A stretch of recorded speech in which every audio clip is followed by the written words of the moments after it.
Hi dear student, myself R.K. Thakur from ECC Delhi Institute. Dear student, आज हम आपके लिए लेके आए हैं बहुत ही इंपॉर्टेंट टॉपिक है और ये बेसिकली फिजिक्स का एक टॉपिक है, current electricity.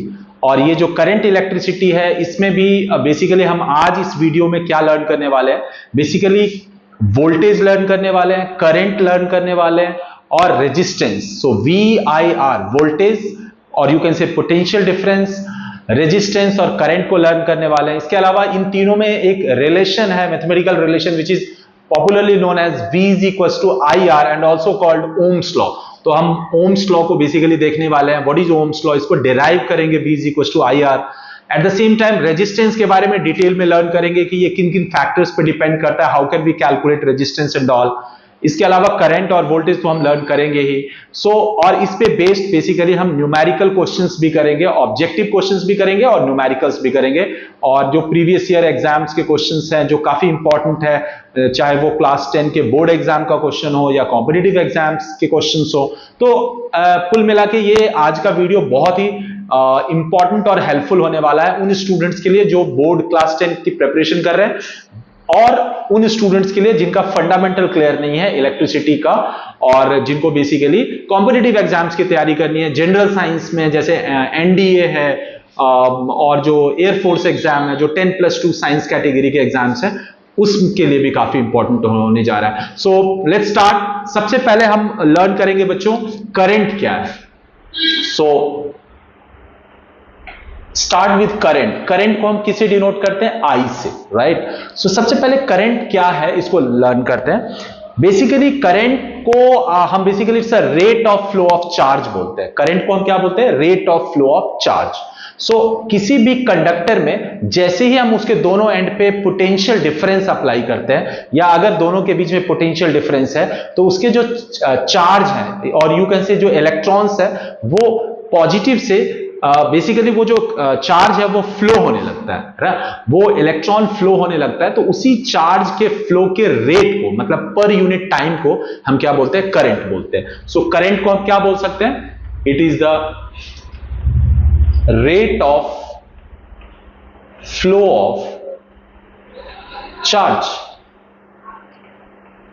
Rate of flow of charge, charge को हम Q बोलते हैं, राइट। अगर आप इसको ऐसे समझो, लेट्स से ये कंडक्टर है, ये एक वायर है और इसके एंड पे मैंने पोटेंशियल डिफरेंस अप्लाई किया। Potential difference let's say battery के थ्रू हम पोटेंशियल डिफरेंस अप्लाई कर रहे हैं, तो बेसिकली इसके जो यहां से करंट फ्लो होना स्टार्ट हो जाता है। ये प्लस टर्मिनल है बैटरी का, ये नेगेटिव टर्मिनल है। जो लार्जर लेंथ है ये प्लस है और जो स्मॉलर लेंथ है वर्टिकल लाइन वो नेगेटिव है। तो करंट हमेशा पॉजिटिव टर्मिनल से स्टार्ट होती है और फिर नेगेटिव टर्मिनल को आती है। करंट का जो कन्वेंशनल डायरेक्शन है फ्लो का वो प्लस से माइनस है।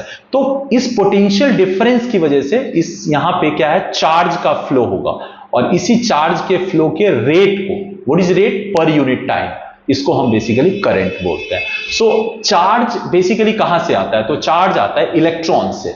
वी कैन से कि जो करंट है ये बेसिकली इलेक्ट्रॉन का फ्लो है, राइट। और वो इलेक्ट्रॉन बेसिकली चार्ज फॉर्म करता है क्योंकि इलेक्ट्रॉन पे चार्ज होता है, नेगेटिव चार्ज है, तो ये बेसिकली इसको हम बेसिकली करंट बोलते हैं, right. Now comes electricity. Current और इलेक्ट्रिसिटी में क्या फर्क है? तो करंट तो अभी हमने लर्न कर लिया, it is the rate of flow of charge और it's a flow of electron. But electricity क्या है? इलेक्ट्रिसिटी बेसिकली एक एनर्जी है जो बेसिकली इलेक्ट्रिसिटी एक एनर्जी का फॉर्म है जिसको हम दूसरे फॉर्म में भी कन्वर्ट कर सकते हैं। इलेक्ट्रिसिटी बेसिकली क्या है? It's a form of energy और जो बेसिकली करंट को फ्लो, बेसिकली उसी की वजह से करंट का फ्लो होता है। ये एक बेसिक डिफरेंस है। नाउ कम्स, अगर हम चार्ज को Q बोलते हैं, Q is let's say charge and ये चार्ज T टाइम तक किसी कंडक्टर में फ्लो हो रहा है। मान लो ये चार्ज यहां पे फ्लो हो रहा है Q और कितने टाइम तक फ्लो हो रहा है? T सेकेंड तक फ्लो हो रहा है। तो as per definition of current we can say कि I is equal to Q upon T, simple. अगर मैं डेफिनेशन की बात करूं तो ये डेफिनेशन कहता है कि 1 सेकेंड में कितना चार्ज फ्लो हो रहा है, दैट इज करंट। तो अगर मैं ये बोलूं कि Q coulomb of charge T second में पास हो रहा है तो 1 सेकेंड में कितना पास करेगा? Q/T। और 1 सेकेंड में जो पास होता है उसको करंट बोलते हैं. So we can from the definition itself this can be derived I is equal to Q by T. So now we can conclude कि charge upon time current है, right? Now comes what is its SI unit. So अगर मैं इस फॉर्मूले के according इसकी unit की बात करूं तो चार्ज की यूनिट डिवाइडेड बाय टाइम की यूनिट. एंड चार्ज की यूनिट आपको पता है कुलम्ब है SI यूनिट, और टाइम का क्या है सेकंड है. तो करंट की जो यूनिट होनी चाहिए अगर हम इस फॉर्मूले के अकॉर्डिंग देखें तो कुलम्ब पर सेकेंड होना चाहिए. सो इसकी यूनिट क्या होनी चाहिए? Unit of current. Unit of current ये होना चाहिए कुलम्ब. कुलम्ब को हम C से बोलते हैं और टाइम को सेकेंड में, और we can say like this also C/S coulomb per second. Now यहां पे बेसिकली जो करंट की जो यूनिट है वो है कुलम्ब पर सेकेंड. इसको बेसिकली हम एम्पियर भी बोलते हैं. बेसिकली एक साइंटिस्ट थे एम्पियर, उनके नाम पे इसको हम एम्पियर भी बोलते हैं. तो अब ये coulomb per second is also known as ampere. तो जो SI यूनिट जो कि ग्लोबली फॉलो किया जाता है, एम्पियर को कैपिटल A से डिनोट करते हैं. तो coulomb per second is also known as ampere. और आपको पता होना चाहिए कि जो हमारे SI system, SI unit of system है जिसको ग्लोबली फॉलो किया जाता है, उसमें 7 फंडामेंटल क्वांटिटी है और उसकी यूनिट है. उस फंडामेंटल क्वांटिटी में करंट भी है और इसकी जो यूनिट एम्पियर है वो भी फंडामेंटल यूनिट है, और करंट क्या है? फंडामेंटल क्वांटिटी है. तो ये करंट बहुत इंपॉर्टेंट है. और ये जो एम्पियर है इसको कभी कभी अगर आप इसकी वैल्यू, करंट की ये वैल्यू अगर बहुत कम है तो हम मिली एम्पियर में भी डिनोट करते हैं, और भी अगर कम है तो माइक्रो एम्पियर में भी यूज करते हैं. इलेक्ट्रॉनिक डिवाइस वगैरह में अगर आप बात करोगे तो करंट को हम बेसिकली, करंट जब वैल्यू करंट की बहुत कम होती है तो इसकी यूनिट हम जनरली डिनोट करते हैं मिली एम्पियर. मिली एम्पियर जिसको हम शॉर्ट में क्या बोलते हैं? स्मॉल m कैपिटल है, मिली एम्पियर. ये जनरली इलेक्ट्रॉनिक सर्किट्स में जहां पे करंट की वैल्यू काफी कम होती है वहां पे मिली एम्पियर यूज करते हैं. और माइक्रो एम्पियर भी बोलते हैं, माइक्रो एम्पियर. माइक्रो एम्पियर को डिनोट करते हैं mu A. Mu is for micro and A is for ampere. So these two units are also used along with ampere. और ये basically मिली और माइक्रो ये प्रीफिक्स लगा देते हैं. 1 मिली एम्पियर क्या होगा? 1 मिली एम्पियर अगर कहीं पे मिली एम्पियर यूज हो रहा है तो that is 10 to the power -3 ampere. 1 micro ampere is how much? This is 10 to the power -6 ampere. तो इस तरीके से भी प्रीफिक्स लगा के एम्पियर से पहले हम यूनिट्स यूज करते हैं, और ये कुछ मोर कॉमनली यूज्ड यूनिट्स है. तो नाउ करंट की यूनिट आपको क्लियर है. अब हम देखते हैं कि अभी हमने लर्न किया कि ये मान लो वायर है, ये वायर है और इससे बेसिकली चार्ज फ्लो हो रहा है Q. कितने टाइम में? T टाइम में. नाउ चार्ज बेसिकली कंस्टिट्यूट कैसे होता है, मतलब किसी भी ऑब्जेक्ट पे चार्ज है कैसे? बिकॉज उसमें इलेक्ट्रॉन्स है, इलेक्ट्रॉन की वजह से ही चार्ज होता है. क्योंकि अब अगर मैं बोलता हूं कि इसमें n नंबर ऑफ इलेक्ट्रॉन है, n क्या है? नंबर ऑफ इलेक्ट्रॉन्स है, राइट. अगर मैं बोलता हूं कि किसी भी वायर में या किसी कंडक्टर में से जब हमने उसके दोनों एंड्स पे पोटेंशियल डिफरेंस अप्लाई किया तो चार्ज फ्लो हो रहा है. सो चार्ज बेसिकली इलेक्ट्रॉन से बने, मतलब इलेक्ट्रॉन की वजह से ही चार्ज है, तो इलेक्ट्रॉन फ्लो हो रहा है. तो मैं ये बोलता हूं कि n क्या है? नंबर ऑफ इलेक्ट्रॉन्स है, और वो t सेकेंड तक फ्लो हो रहा है. सो नाउ टोटल चार्ज कितना होगा? इलेक्ट्रॉन पे ही तो चार्ज है, तो n इलेक्ट्रॉन है और एक इलेक्ट्रॉन पे चार्ज होता है E. E is what? Charge on n electron. Charge on n electron, मतलब एक इलेक्ट्रॉन पे जो चार्ज है वो स्मॉल e से मैंने डिनोट कर दिया, right. Although you know the value of E, electron पे जो चार्ज होता है ये सबको पता होता है, 1.6 into 10 to the power -19 coulomb ये होता है, ठीक है. And this is fixed. So अगर मान लो n नंबर ऑफ इलेक्ट्रॉन्स जिसपे चार्ज E है, एक इलेक्ट्रॉन पे E चार्ज है, तो टोटल चार्ज कितना होगा? तो n इलेक्ट्रॉन और एक इलेक्ट्रॉन पे चार्ज है E, तो total charge Q we can write Ne. So we have got one more formula, Q is equals to Ne, where n is number of electrons or E is what? Charge on n electron, which is 1.6 into 10 to the power -19 coulomb. So Q is equal to Ne भी लिख सकते हैं if we have known number of electron is known. Now अब अगर हमारा अभी जो formula हमने बताया था I is equal to Q by T, now we have got Q is equal to N E, तो मैं Q की जगह एन ई लिख देता हूं और upon T, so we have got one more formula of I is equal to N E by T. So एक formula तो हमारा I is equal to Q by T था, राइट। तो चार्ज और वो चार्ज कितने सेकंड में flow हो रहा है वो अगर पता है तो ये फॉर्मूला से करंट निकाल सकते हैं। अगर अपने को ये पता है कि नंबर ऑफ इलेक्ट्रॉन्स कितने फ्लो हो रहे हैं और कितने टाइम तक फ्लो हो रहे हैं, तो using this formula I is equal to N E by T we can also find the current value. So ये बेसिकली करंट के लिए एक बेसिक कॉन्सेप्ट है जिससे कि हम करंट को फाइंड आउट कर सकते हैं। ओके फाइन, नाउ कम्स कि करंट, बेसिकली करंट का जो डायरेक्शन है वो हमेशा पॉजिटिव टर्मिनल से नेगेटिव टर्मिनल की तरफ फ्लो होता है। अगर हम देखें तो पॉजिटिव से स्टार्ट होगा और नेगेटिव की तरफ आएगा, राइट, पॉजिटिव से नेगेटिव। लेकिन यहां पे एक चीज ध्यान देने वाली बात है कि करंट बेसिकली चार्ज का फ्लो है और चार्ज क्या है, इलेक्ट्रॉन से बना हुआ है। तो करंट का फ्लो मींस चार्ज का फ्लो, चार्ज मतलब इलेक्ट्रॉन, तो करंट का फ्लो मतलब इलेक्ट्रॉन का फ्लो। बट ऐसा नहीं है, मतलब करंट का फ्लो बेसिकली पॉजिटिव से नेगेटिव की तरफ होता है, बट इलेक्ट्रॉन का फ्लो नेगेटिव से पॉजिटिव होता है। करंट का जो कन्वेंशनल करंट बोलते हैं, करंट फ्लो डायरेक्शन, ये हमेशा क्या होगा, ये होता है पॉजिटिव टू नेगेटिव। ये बेसिकली कन्वेंशनल करंट है।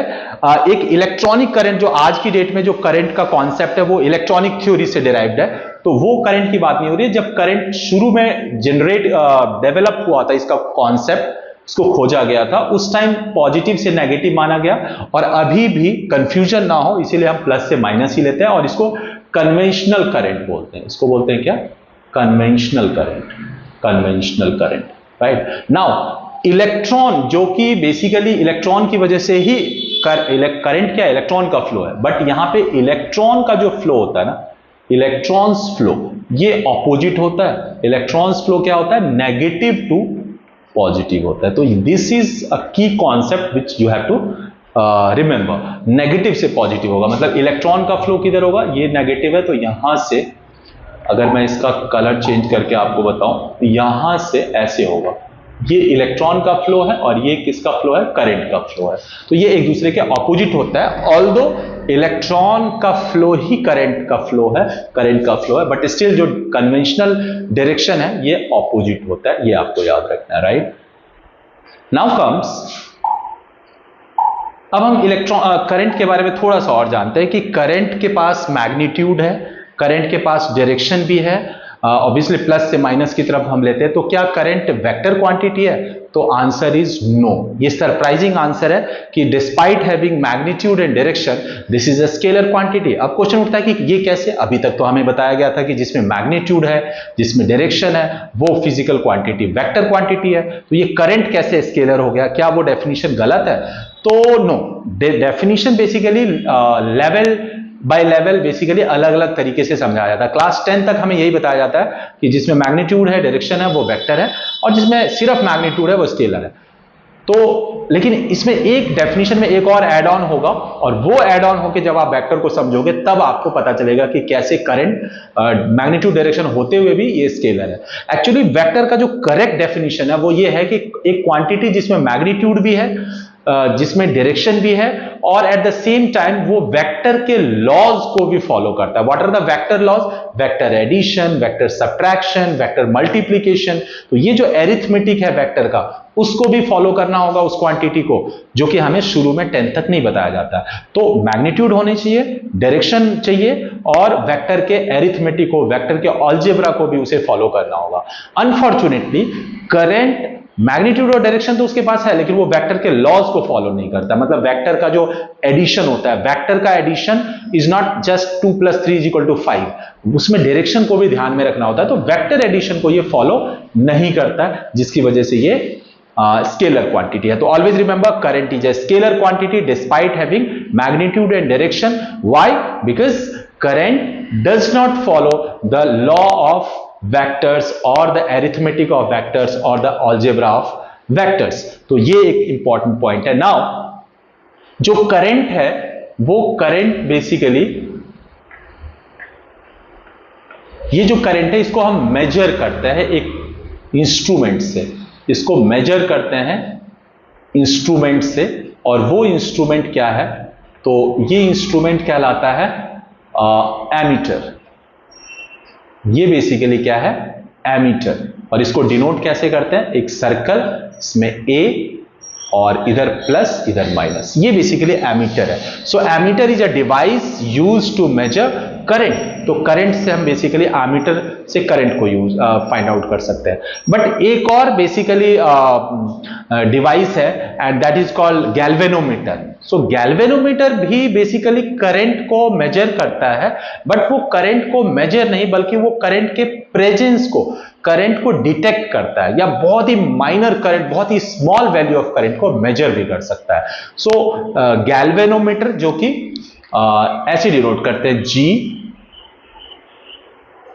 प्लस और माइनस। ये जो गैल्वेनोमीटर है इससे हम बेसिकली करंट को हम क्या करते हैं, डिटेक्ट करते हैं, करंट के प्रेजेंस को डिटेक्ट करते हैं, है ना। करंट फ्लो हो रहा है नहीं हो रहा है इसको बेसिकली ये डिटेक्ट करता है, और स्मॉल करंट को मेजर भी करता है, स्मॉल करंट को मेजर करता है, ठीक है। तो ये आपको समझना होगा। So we have a instrument which is ammeter. Ammeter current को मेजर करता है और जो भी वैल्यू हो वो एमीटर बेसिकली उसको मेजर कर लेगा। Galvanometer is like small current को डिटेक्ट करता है, स्मॉल करंट को मेजर करता है, और करंट के प्रेजेंस को, करंट के फ्लो को बेसिकली डिटेक्ट करता है कि हाँ वो हो रही है नहीं, करंट फ्लो हो रहा है या नहीं हो रहा। Okay fine. नाउ कम्स की जो करंट है उसमें जो एमीटर है, ये एमीटर हमेशा सीरीज में कनेक्ट करते हैं। किसी भी इलेक्ट्रिक सर्किट में अगर आपको किसी रजिस्टर से, किसी वायर से, किसी एलिमेंट से अगर करंट मेजर करना है कि कितनी करंट पास हो रही है, तो उसके लिए एमीटर चाहिए। और एमीटर को हम कहां प्लेस करेंगे, तो उसको हमेशा सीरीज में कनेक्ट करते हैं। उसके पीछे लॉजिक भी है, क्योंकि सीरीज में ना सेम करंट पास होती है। मतलब अगर दो चीजें सीरीज में कनेक्टेड है तो आप उसको ऐसे समझ सकते हो कि एक से जो करंट पास होगी same current without any loss second से भी पास करेगी। तो अगर मैं एमीटर को सीरीज में कनेक्ट करूंगा, मींस उस एलिमेंट जिसमें करंट पास हो रहा है उस करंट को मेजर करना है, तो मैं उसके साथ सीरीज में एमीटर लगाऊंगा, जिससे कि सारा का सारा करंट जो उस रजिस्टर के थ्रू पास हो रहा है, उस इलेक्ट्रिकल एलिमेंट के साथ पास हो रहा है, वो उस एमीटर से भी पास हो और फाइनली वो उसकी वैल्यू बता दे। तो सीरीज में ही पॉसिबल है, क्योंकि पैरेलल में पॉसिबल नहीं है। पैरेलल में करंट डिवाइड हो जाता है, तो अगर पैरेलल में कनेक्ट करेंगे तो एमीटर में भी कुछ करंट पास होगा, जो कि वो पूरी करंट वैल्यू नहीं है, वो डिस्ट्रीब्यूट होगा, जिसकी वजह से वो करेक्ट करंट की वैल्यू नहीं देगा। So always remember, ammeter basically क्या है, एक डिवाइस है जो करंट को मेजर करता है, सीरीज में हमेशा कनेक्ट होता है, that you have to remember. और एक आइडियल एमीटर का वर्ड यूज होता है। एक आइडियल एमीटर, देखो एमीटर भी एक डिवाइस है तो उसका भी अपना एक इंटरनल रेजिस्टेंस होगा। तो इंटरनल रेजिस्टेंस की जो वैल्यू होती है आइडियल रेजिस्टेंस की, वो बेसिकली क्या होती है, आइडियली वो जीरो होती है। हालांकि जीरो हम नहीं बोलते, आइडियल सिचुएशन में वो जीरो है, या वेरी वेरी लो बोल सकते हैं। तो एक आइडियल एमीटर की जो वैल्यू, आइडियल एमीटर रेजिस्टेंस जो होती है, इंटरनल रेजिस्टेंस, ये बेसिकली क्या है, ये बेसिकली जीरो है ना, जीरो है या वेरी वेरी वेरी लेस है, ठीक है। वो इसके पीछे लॉजिक ये है कि अगर इसकी रेजिस्टेंस की कुछ वैल्यू होगी, ठीक है, तो उससे क्या होगा, बेसिकली वहां पे वोल्टेज ड्रॉप हो जाएगा, जिससे कि करंट को वो करेक्टली मेजर नहीं करेगा, जो एग्जैक्टली करंट चाहिए, जो आपको मेजर करना, इसके खुद के इंटरनल रेजिस्टेंस की वजह से फिर वो करंट ऑल्टर हो जाएगा, उसकी वैल्यू अलग आ जाएगी। So for that reason, so I hope कि आपको करंट के बारे में सारा जो फंडामेंटल है वो क्लियर हो गया होगा, राइट। नाउ कुछ क्वेश्चंस हम जल्दी से जरा देख लेते हैं, जो बेसिकली इस पे बेस्ड क्वेश्चंस हैं, इसको हम देखते हैं कि अभी तक जो हमने लर्न करा है उस पे बेस्ड कुछ क्वेश्चंस हैं, जरा उसको देख लेते हैं। The first question is what this question says,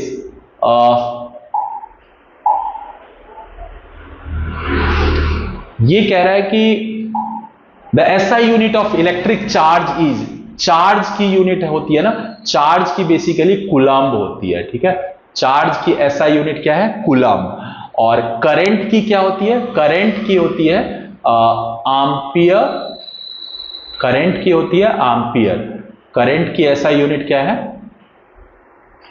ampere, और अगर मैं याद करो मैंने अभी बताया था कूलम्ब पर सेकेंड भी होती है, बट चार्ज की क्या होती है, कूलम्ब होती है, ये आपको याद रखना है, राइट। नाउ सेकंड क्वेश्चन क्या कह रहा है, the instrument used for measuring electric current in a circuit is, obviously ammeter है ना, ammeter is the instrument used to measure current in the circuit. Now next question जो current से related है इसको देखते हैं।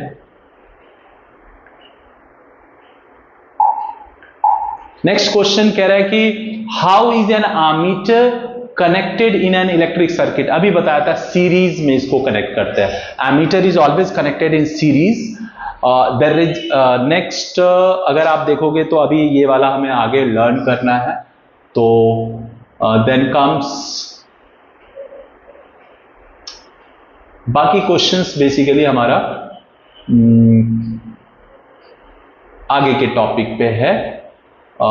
यहां पे देखते हैं कुछ क्वेश्चंस करंट पे बेस्ड यहां पे दिख रहा है मुझे। ये सारे क्वेश्चंस आए हुए हैं, मतलब एग्जाम्स में आए हुए हैं, या तो क्लास 10 के बोर्ड एग्जाम में आए हुए हैं या कॉम्पिटिटिव एग्जाम्स में आए हुए हैं। कह रहा है rate of flow of electric charge is known as, obviously अभी बताया मैंने करंट बोलते हैं, current is rate of flow of charge, right. इसके अलावा अगर आप देखोगे यहां पे एक क्वेश्चन है, the resistance of an ideal ammeter is obviously zero, है ना। आइडियल एमीटर का जो रेजिस्टेंस है वो जीरो। ये रेजिस्टेंस क्या होता है अभी हम आगे लर्न करेंगे, अभी जस्ट इंट्रो दे देता हूं कि जो करंट के फ्लो को ऑब्स्ट्रक्ट करता है उस बेसिकली उस प्रॉपर्टी को, उस वैल्यू को हम बेसिकली रेजिस्टेंस बोलते हैं। तो हर वो कंडक्टर जो इलेक्ट्रिसिटी को पास करने देता है अपने थ्रू, वो बेसिकली उसके अंदर रेजिस्टेंस होता है, क्योंकि वो करंट के फ्लो को रेजिस्ट करना चाहता है, तो उसका अपना एक रेजिस्टेंस होता है। आइडियल एमीटर का जो रेजिस्टेंस है वो जीरो होता है, ठीक है। इसके अलावा अगला क्वेश्चन ये बेसिकली आगे का है, और देखते हैं। अच्छा, यहां पे एक क्वेश्चन है, material that do not allow electric current to flow through them are called. तो सबसे पहले आप इस क्वेश्चन में ये याद रखना कि जो इलेक्ट्रिक करंट जो अपने थ्रू पास होने देता है, मतलब जिसके through electric current easily pass हो, दैट इज कॉल्ड कंडक्टर और गुड कंडक्टर। अगर इलेक्ट्रिसिटी को पास नहीं होने देना चाहता है तो दैट इज कॉल्ड इंसुलेटर, और अगर इलेक्ट्रिक करंट को पार्शियली पास होने देता है तो that is called semi conductor. तो ये तीन टाइप के बेसिकली इलेक्ट्रिकल एलिमेंट्स होते हैं, ये आपको याद रखना होगा, कंडक्टर, सेमी कंडक्टर और इंसुलेटर। तो करंट का फ्लो परफेक्टली किस में होता है, कंडक्टर में। और हमारा जो टॉपिक है बेसिकली हम कंडक्टर की ही बात करेंगे। जब भी हम बोलते हैं कि करंट है, वोल्टेज है, करंट फ्लो हो रहा है, इट मींस कंडक्टर है वो। बट स्टिल अगर material that do not allow electric current to flow through them are called insulator, right. हालांकि इंसुलेटर क्या है कि करंट को फ्लो नहीं होने देता, बट ऐसा नहीं है, अगर आप बहुत ज्यादा उसका एक थ्रेशोल्ड वैल्यू होती है, उस वैल्यू से ज्यादा वोल्टेज पोटेंशियल डिफरेंस अप्लाई कर दोगे तो वो पंक्चर हो जाता है और उसकी जो डाइलेक्ट्रिक है वो बेसिकली ब्रेक हो जाती है और वो करंट को पास होने देता है। बट वो एक अलग सिचुएशन है कि अगर आप एक्सेसिव वोल्टेज अप्लाई करोगे तो वो भी कंडक्टर बन सकता है। बट फिलहाल हम इसको ये मान के चल रहे हैं कि इंसुलेटर कंडक्टर करंट को पास नहीं होने देता है। इसके अलावा यहां पे देखो क्वेश्चन नंबर 8 एक आया हुआ जो अभी मैंने आपको समझाया, the conventional direction of electric current is from positive terminal to the negative terminal. ये इलेक्ट्रिक करंट का फ्लो है, राइट। इसके अलावा ये असर्शन रीजन टाइप है, इसमें जरा देखते हैं कि क्या कुछ अभी तक जो हमने लर्न किया है उससे रिलेटेड कोई क्वेश्चन है क्या। तो ये बेसिकली आगे के टॉपिक से रिलेटेड है। Then comes no, this is not also not related to this. Now numericals कुछ हैं, जरा हम उसको देखते हैं जो अभी तक हमने लर्न किया है उससे रिलेटेड है। ये कहता है how many electrons pass through a lamp in 1 minute if the current is 200 milli ampere, right. So आपको ये लर्न करना होगा। इस क्वेश्चन में अगर आप देखोगे कह रहा है कि कितने इलेक्ट्रॉन पास हो रहे हैं एक लैंप के थ्रू 1 मिनट में अगर करंट की वैल्यू 200 मिली एम्पियर है। तो लेट्स सी, इस क्वेश्चन को जरा करते हैं हम। अगर आप इस क्वेश्चन को पढ़ोगे तो सबसे पहले इसको अगर आप देखोगे तो इसमें क्या दिया हुआ है, इसमें कह रहा है कि नंबर ऑफ इलेक्ट्रॉन्स निकालना है, मतलब n निकालना है, ठीक है, टाइम दिया हुआ है 1 मिनट दिया हुआ है, राइट, और करंट I की वैल्यू क्या दी हुई है 200 मिली एम्पियर। अभी बताया था आपको मिली एम्पियर क्या है।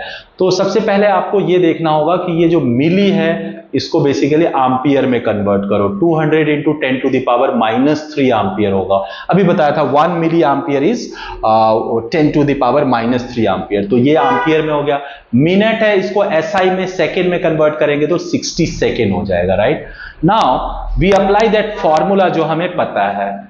हमने अभी एक फॉर्मूला पढ़ा था and that was what that was I is equal to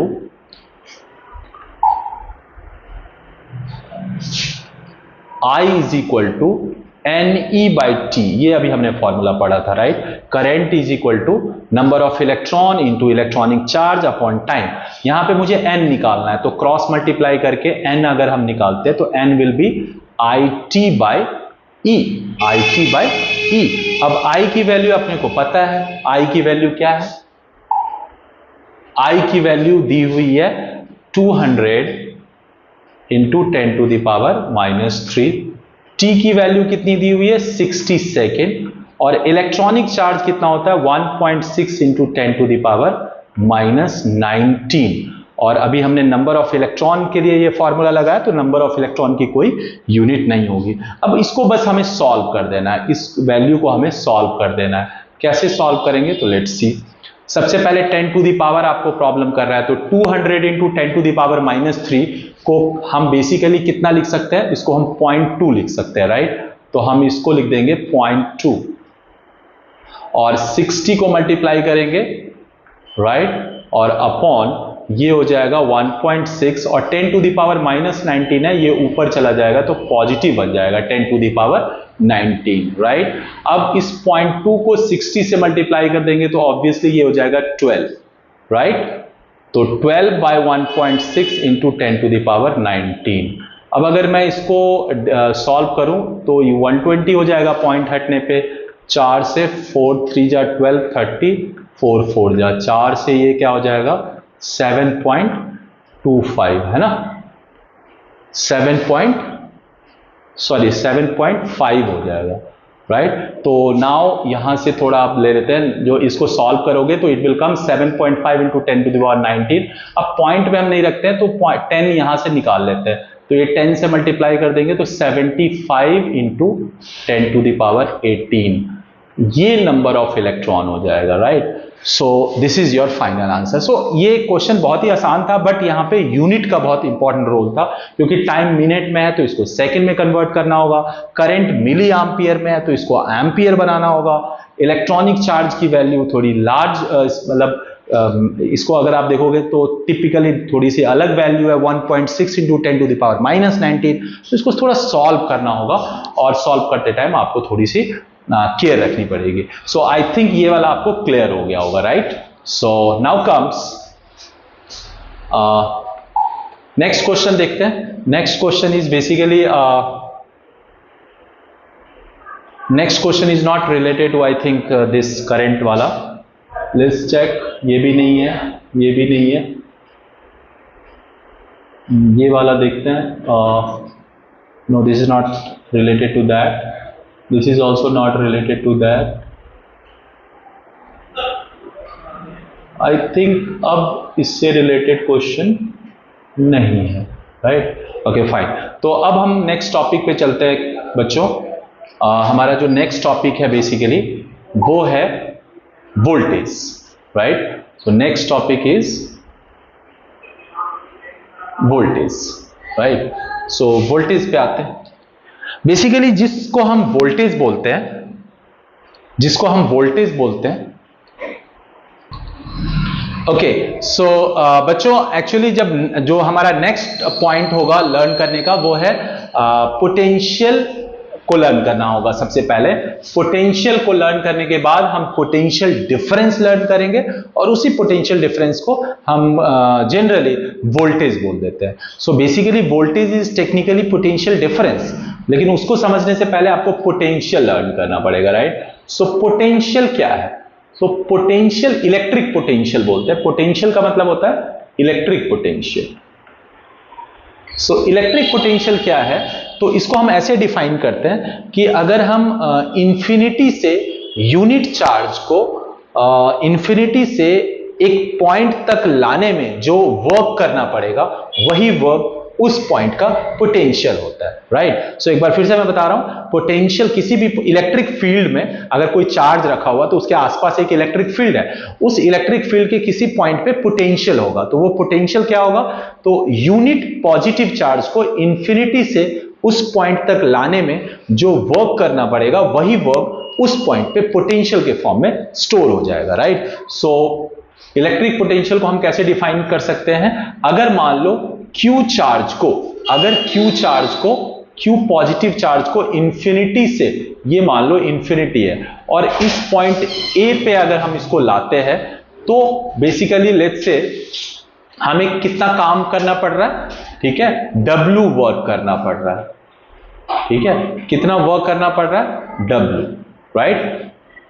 तो बेसिकली इस केस में हम इलेक्ट्रिक पोटेंशियल को क्या बोल देंगे, W/Q बोल देंगे, W/Q बोल देंगे, क्योंकि यूनिट पॉजिटिव चार्ज को इंफिनिटी से लाने में कितना वर्क करना पड़ेगा, अगर Q चार्ज को W काम करना पड़ रहा है तो 1 चार्ज 1 को क्या होगा, W/Q, तो W/Q को इलेक्ट्रिक पोटेंशियल बोल सकते हैं। So now you can say कि अगर इलेक्ट्रिक चार्ज है कहीं पे तो उसके आसपास इलेक्ट्रिक फील्ड है, किसी पॉइंट पे इलेक्ट्रिक पोटेंशियल है। नाउ अगर मैं ये पॉइंट ले लूं और ये पॉइंट ले लूं, दो पॉइंट की बात करूं, लेट्स से ये A है और ये B है।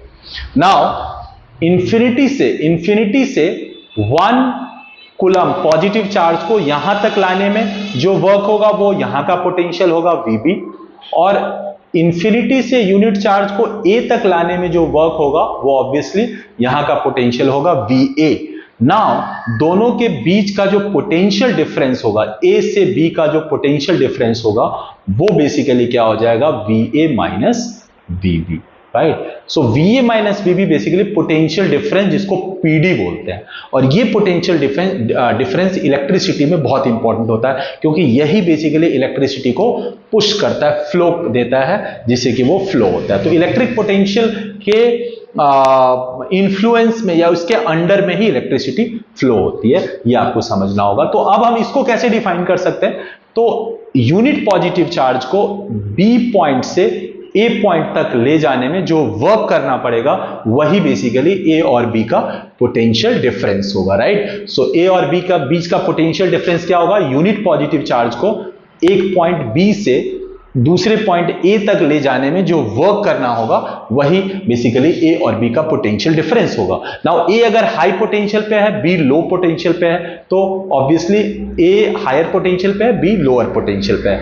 ऐसा भी हो सकता है कि B हाई पे हो, A लो पे हो, तो हमेशा जो करंट फ्लो होता है वो हाई पोटेंशियल से लो पोटेंशियल की तरफ होता है, राइट। ये कन्वेंशनली हम अज्यूम करते हैं। नाउ लेट्स से B से A तक ले जाने में हमें बेसिकली W वर्क करना पड़ रहा है Q चार्ज को, तो पोटेंशियल डिफरेंस का जो पोटेंशियल डिफरेंस, इसको बेसिकली हम V से अब डिनोट करेंगे, है ना, वोल्टेज भी बोलते हैं, पोटेंशियल डिफरेंस को V से डिनोट करेंगे।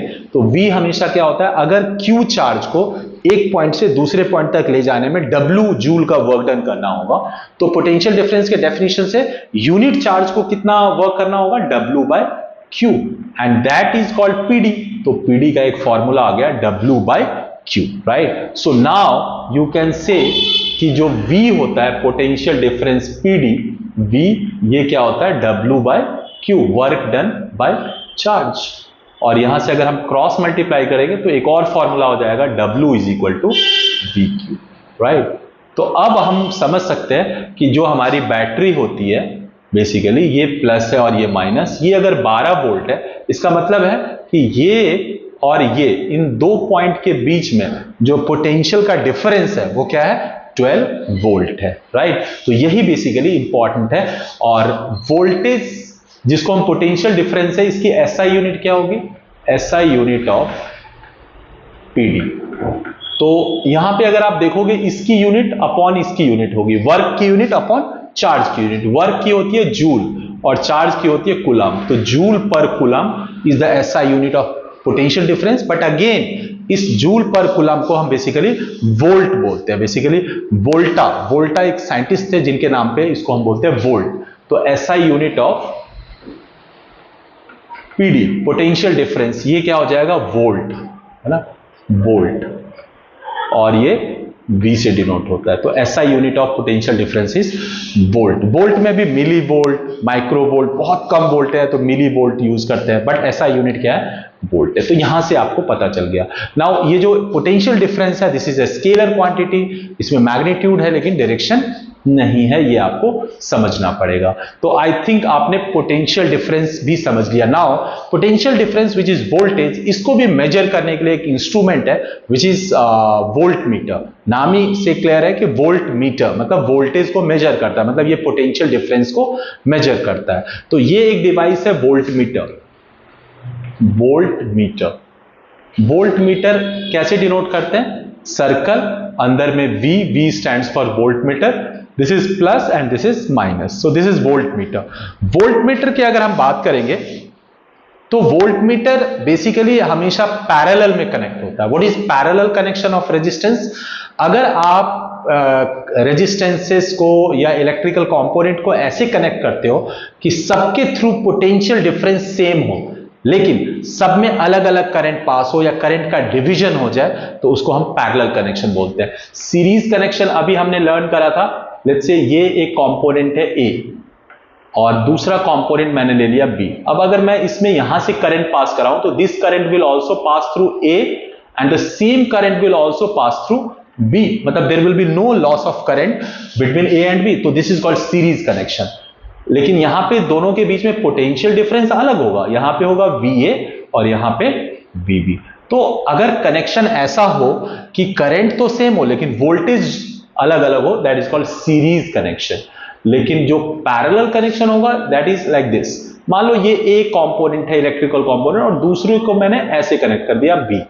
नाउ अगर मैं यहां से अब करंट पास कराऊं, यहां से अगर मैं करंट पास कराऊं तो यहां पे डिवाइड होगा, है ना, यहां पे जाएगा लेट्स से I1 और ये I2। तो ये जो करंट का डिवीजन हो रहा है ना, यहां पे सेम करंट नहीं पास हो रहा, डिवीजन हो रहा है, that's why this is called parallel connection. But इसमें जो वोल्टेज होगा यहां भी सेम होगा VA और यहां पे होगा VB और दोनों सेम होगा, VA और VB सेम होगा। तो पैरेलल में वोल्टेज सेम होता है, करंट डिफरेंट होता है, और सीरीज में करंट सेम है तो वोल्टेज डिफरेंट है। तो हमारे घरों में जो बेसिकली हाउस वायरिंग है वो पैरेलल में कनेक्टेड है, और it is always basically beneficial to connect those electrical appliances in parallel, क्योंकि पैरेलल में एक खासियत है कि एक अगर मान लो कुछ फर्स्ट में अगर कुछ प्रॉब्लम आ गई तो सेकंड में स्टिल ओपन है, वर्क करेगा, क्योंकि करंट इससे तो पास हो जाएगा ना।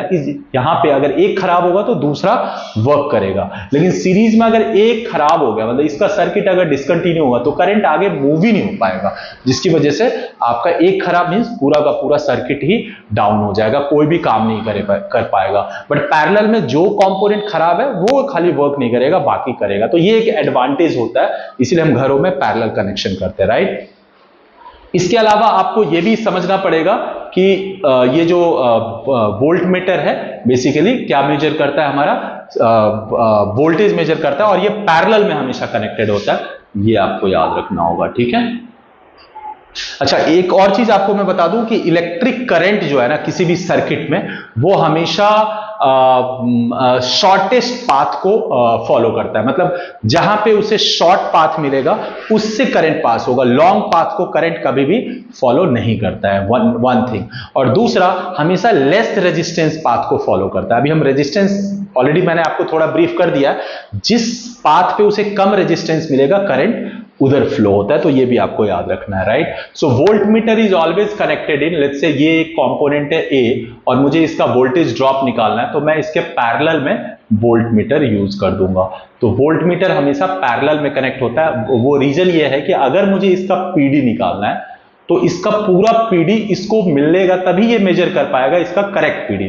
तो ये तभी पॉसिबल है जब दोनों पैरेलल में कनेक्टेड है, क्योंकि पैरेलल में इसका जो वोल्टेज ड्रॉप होगा वो और इसका जो वोल्टेज ड्रॉप होगा वो सेम होगा। तो इसका मुझे फाइंड आउट करना है, तो ये सेम इसको मिलेगा, तो ये वही वैल्यू मेजर करेगा जो A में पोटेंशियल डिफरेंस क्रिएट हो रहा है, तो इसलिए पैरेलल में कनेक्ट करते हैं, राइट। नाउ यहां पे भी एक वर्ड यूज होता है, ideal volt meter, right. So what is ideal volt meter? तो आइडियल वोल्ट मीटर बच्चों बेसिकली अगेन एक थ्योरेटिकल कॉन्सेप्ट है जहां पे हम बेसिकली बोलते हैं क्या कि आइडियल वोल्टमीटर बेसिकली एक वोल्टमीटर है जिसका जो इंटरनल रेजिस्टेंस है वो इनफाइनाइट है। हालांकि इनफाइनाइट बेसिकली थ्योरेटिकली बोलते हैं, प्रैक्टिकली एक वेरी वेरी वेरी हाई होती है। तो इसका जो आइडियल वोल्टमीटर है, आइडियल वोल्टमीटर, इसका जो इंटरनल रेजिस्टेंस है, इंटरनल रेजिस्टेंस मतलब कोई भी डिवाइस है, कोई भी इलेक्ट्रिकल अप्लायंस है तो उसके अंदर का अपना एक रेजिस्टेंस होता है। जैसे बैटरी है, बैटरी वैसे तो वोल्टेज दे रही है बट उसके अंदर भी तो कुछ ना कुछ मेटालिक चीज है, कोई ना कोई चीजें हैं जो जिसका अपना एक रेजिस्टेंस है, जिसको हम अगर काउंट करेंगे तो वो उसका इंटरनल रेजिस्टेंस होगा। जनरली इसको हम नेग्लेक्ट करते हैं बट कई बार हमें इसे कंसीडर करना होगा इंटरनल रेजिस्टेंस। कई बार आप देखोगे ऐसे लिखा रहता है 10 वोल्ट की बैटरी है और यहां पे लिख देगा small r is equal to 0.5 ohm. तो ये जो है ना, ये इंटरनल रेजिस्टेंस है जो बैटरी की होती है। सो आइडियल वोल्टमीटर की जो रेजिस्टेंस है ये बेसिकली इनफाइनाइट है। ये क्या है? इनफाइनाइट है। पर्पस भी है कि क्यों इनफाइनाइट है, या इनफाइनाइट और प्रैक्टिकली वेरी वेरी हाई। सो इसके पीछे रीजन ये है कि जो रेजिस्टेंस अगर इनफाइनाइट होगा तो करंट इधर वोल्टमीटर में आएगा ही नहीं। तो करंट अगर वोल्टमीटर में नहीं आएगा तो वोल्टमीटर के थ्रू जो ड्रॉप होगा, इंटरनल रेजिस्टेंस अगर इतना हाई है तो करंट आएगा ही नहीं, तो वोल्टेज ड्रॉप नहीं होगा, जिससे कि ये एक्यूरेटली वोल्टेज मेजर कर सकता है, पोटेंशियल डिफरेंस जिस कंपोनेंट के थ्रू ये पैरेलल में कनेक्टेड है। तो जिस कंपोनेंट के थ्रू ये पैरेलल में कनेक्टेड है उसमें पूरा पूरा करंट पास हो और उसकी वजह से उसमें पोटेंशियल डिफरेंस क्रिएट हो और उसको ये मेजर करें, ये तभी पॉसिबल है जब इसका खुद का रेजिस्टेंस इनफाइनाइट है। मतलब इनफाइनाइट रेजिस्टेंस मतलब अपने थ्रू करंट को आने ही नहीं देगा, और करंट को नहीं आने देगा तो फिर इसका बेसिकली वोल्टेज, इसका आईआर ड्रॉप जिसको बोलते हैं, वोल्टेज ड्रॉप इसके अक्रॉस नहीं होगा, तो ये इसका पूरा पूरा ये मेजर कर लेगा। तो इसके पीछे एक थ्योरेटिकल काफी इंपॉर्टेंट कॉन्सेप्ट है कि वोल्टमीटर का जो आइडियल रेजिस्टेंस होगा वो इनफाइनाइट होगा, पैरेलल में कनेक्ट होगा। इसके अलावा एक पोटेंशियोमीटर भी होता है जो बेसिकली पोटेंशियल डिफरेंस को मेजर करता है, और इसके अलावा लेकिन वो बेसिकली लैब में यूज होता है, और बहुत ही प्रिसिशन से अगर आपको मेजर करना है तो पोटेंशियोमीटर को यूज करते हैं। थोड़ा बहुत प्रिंसिपली डिफरेंस है, बट अगर आप आउटपुट की बात करो तो पोटेंशियोमीटर बेसिकली पोटेंशियल डिफरेंस को मेजर करता है। ईएमएफ, किसी बैटरी के ईएमएफ कंपैरिजन के लिए भी इसको यूज करते हैं, तो बैटरी के लिए लैब में पोटेंशियोमीटर भी यूज करते हैं, पोटेंशियोमीटर बोलते हैं उसको, पोटेंशियोमीटर। सो आई थिंक आपने वोल्टेज ड्रॉप, जिसको हम पोटेंशियल डिफरेंस बोलते हैं, पोटेंशियल डिफरेंस पीडी, ये बेसिकली आपने पूरा लर्न कर लिया होगा। अब हम नेक्स्ट पॉइंट जो कि अगेन बहुत इंपॉर्टेंट है, which is resistance, electrical resistance, उसको लर्न करेंगे, राइट? ओके, वो करो hold. Okay, so dear student, आपको यह भी पता होना चाहिए कि रेजिस्टेंस को लर्न करने से पहले हम एक और कॉन्सेप्ट जो बहुत इंपॉर्टेंट है और लेसर नोन है, लोगों को पता नहीं होता, बच्चों को, इवन टीचर भी कई बार कंफ्यूज होते हैं, तो बच्चों को ये क्लियर होना चाहिए कि जो गैल्वेनोमीटर है ये बेसिकली स्मॉल करंट को मेजर कर सकता है, और उसका जो इंटरनल रेजिस्टेंस है वो काफी लो होता है और स्मॉल करंट को मेजर कर सकता है या करंट को डिटेक्ट कर सकता है। तो इसको, इस गैल्वेनोमीटर को हम एमीटर की तरह भी यूज कर सकते हैं और उसको हम गैल्वेनोमीटर भी बना सकते हैं, मतलब उसको हम एमीटर भी बना सकते हैं जरूरत पड़ने पे, और उसको हम वोल्टमीटर भी बना सकते हैं, वोल्टमीटर भी बना सकते हैं। और वो कैसे बना सकते हैं इसको लर्न करते हैं, राइट? तो सबसे पहले वोल्टमीटर, not voltmeter,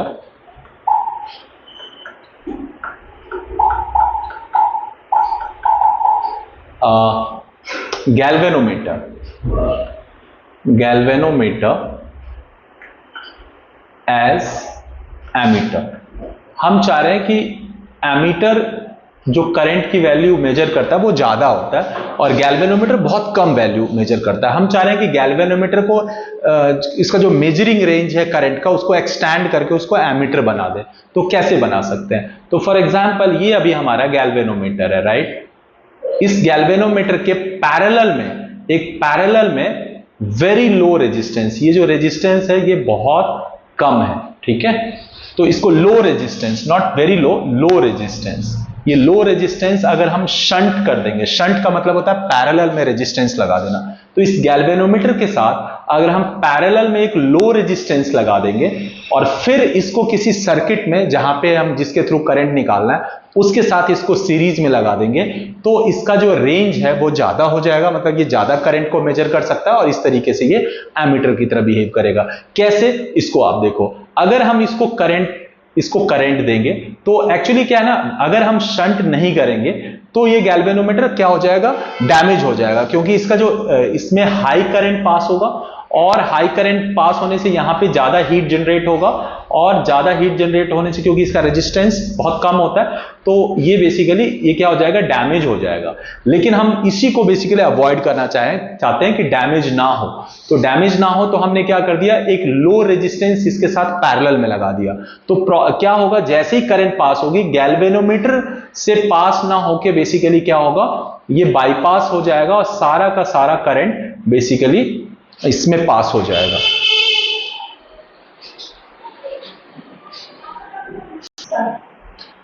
ओके, सो अगर हम गैल्वेनोमीटर में जो कि बेसिकली इसका जो अंदर का सर्किट है वो बेसिकली बहुत ही सेंसिटिव है, क्योंकि वो हाई करंट के लिए नहीं बना है, तो वो लो करंट के लिए बना है। हमें उसे एमीटर बनाना है, तो ऑब्वियसली हमें हाई करंट को मेजर करने लायक उसे बनाना है। तो उसके लिए हमने क्या कर दिया, कुछ नहीं करना है, अपने को एक वेरी लो रेजिस्टेंस पैरेलल में या शंटिंग कर देनी है, पैरेलल में एक लो रेजिस्टेंस कनेक्ट कर देना और ये बन गया एमीटर। कैसे एमीटर बन गया, तो देखो सबसे पहले तो ये जो लो रेजिस्टेंस है, ये लो रेजिस्टेंस की वजह से क्या होगा, जो भी करंट पास होगा वो गैल्वेनोमीटर से ना पास करके ये बाईपास हो जाएगा और ये इस शंट रेजिस्टेंस से पास हो जाएगा, राइट। इस शंट रेजिस्टेंस से जो करंट पास होगा तो वो बेसिकली मेजर हो जाएगा।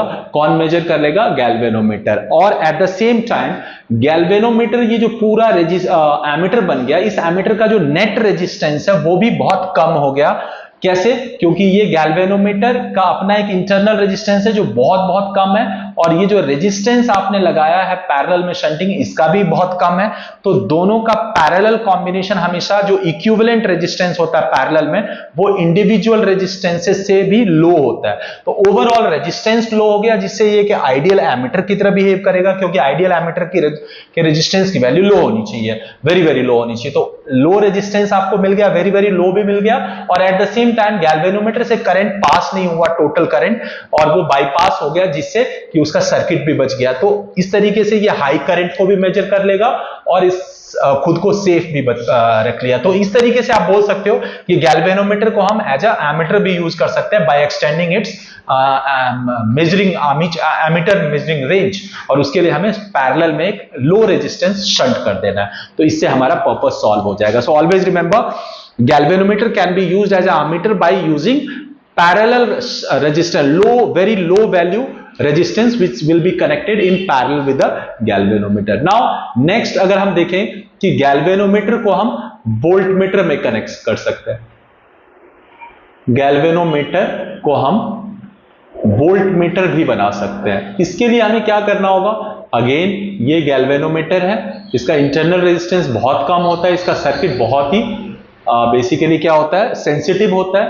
अब अगर मैं इसके साथ सीरीज में एक हाई रेजिस्टेंस, एक वेरी हाई रेजिस्टेंस सीरीज में कनेक्ट कर दूं तो ये अब वोल्टमीटर की तरह बिहेव करेगा। कैसे, अब अगर मैं इसको किसी भी इंस्ट्रूमेंट के साथ पैरेलल में कनेक्ट कर दूं, मान लो ये कोई इलेक्ट्रिकल कंपोनेंट है ए, उसके साथ पैरेलल में कनेक्ट कर दूं तो क्या होगा, ये बेसिकली क्या होगा, अगर हम ये जो करंट आएगी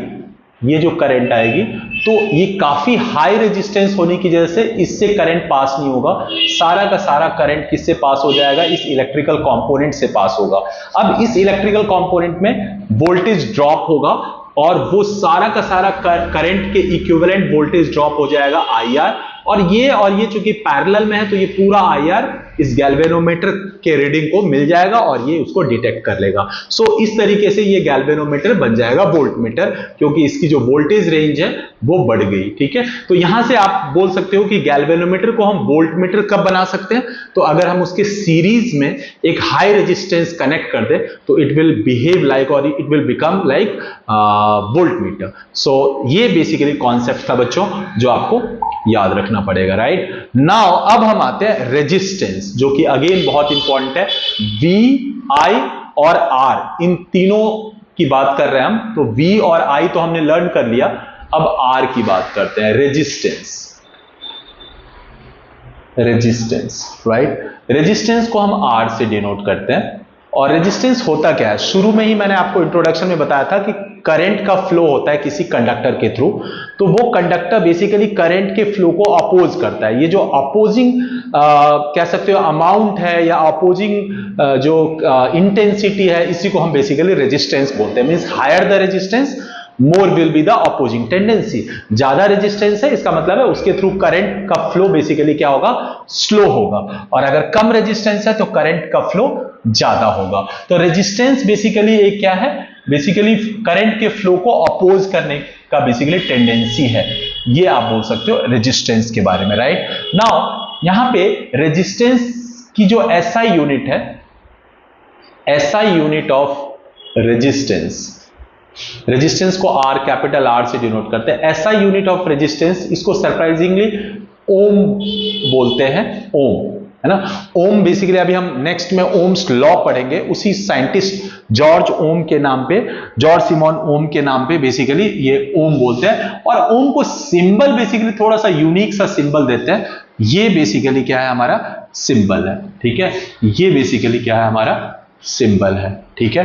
तो ये बेसिकली कहां से आया है, तो ओम बेसिकली अगर आप देखोगे ये थोड़ा साउंड करता है, जो एक लेटर है ओमेगा, ओमेगा, ओमेगा, राइट।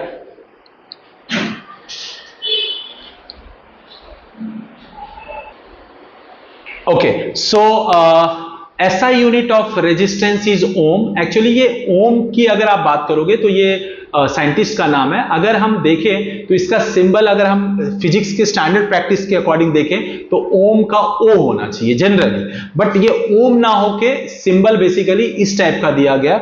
ये basically omega, capital, capital omega है, ये कैपिटल ओमेगा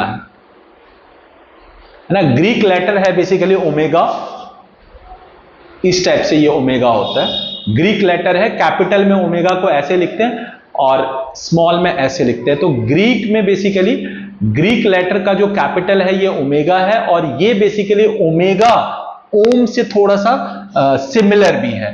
तो ओम के लिए ओमेगा जो बेसिकली ग्रीक लेटर है उसका जो कैपिटल फॉर्म है लाइक दिस, इसको यूज किया गया, क्योंकि शुरू में जो ओ या जीरो यूज किया गया उससे कंफ्यूजन क्रिएट होता था, क्योंकि ओ अगर यूज कर रहे हैं तो कई बार जीरो की तरह लगता था, और बाद में ये कंफ्यूजन ना हो इसलिए ये वाला ओम ओम यूनिट बोला गया, बट सिंबलाइज किया गया ओम को ऐसा, है ना। जनरली ये चीज होता नहीं है, क्योंकि किसी साइंटिस्ट का जब हम नाम यूज करते हैं यूनिट के लिए तो उसके इनिशियल लेटर ही लेते हैं, बट यहां पे ऐसा नहीं है, ये आपको पता होना चाहिए, राइट।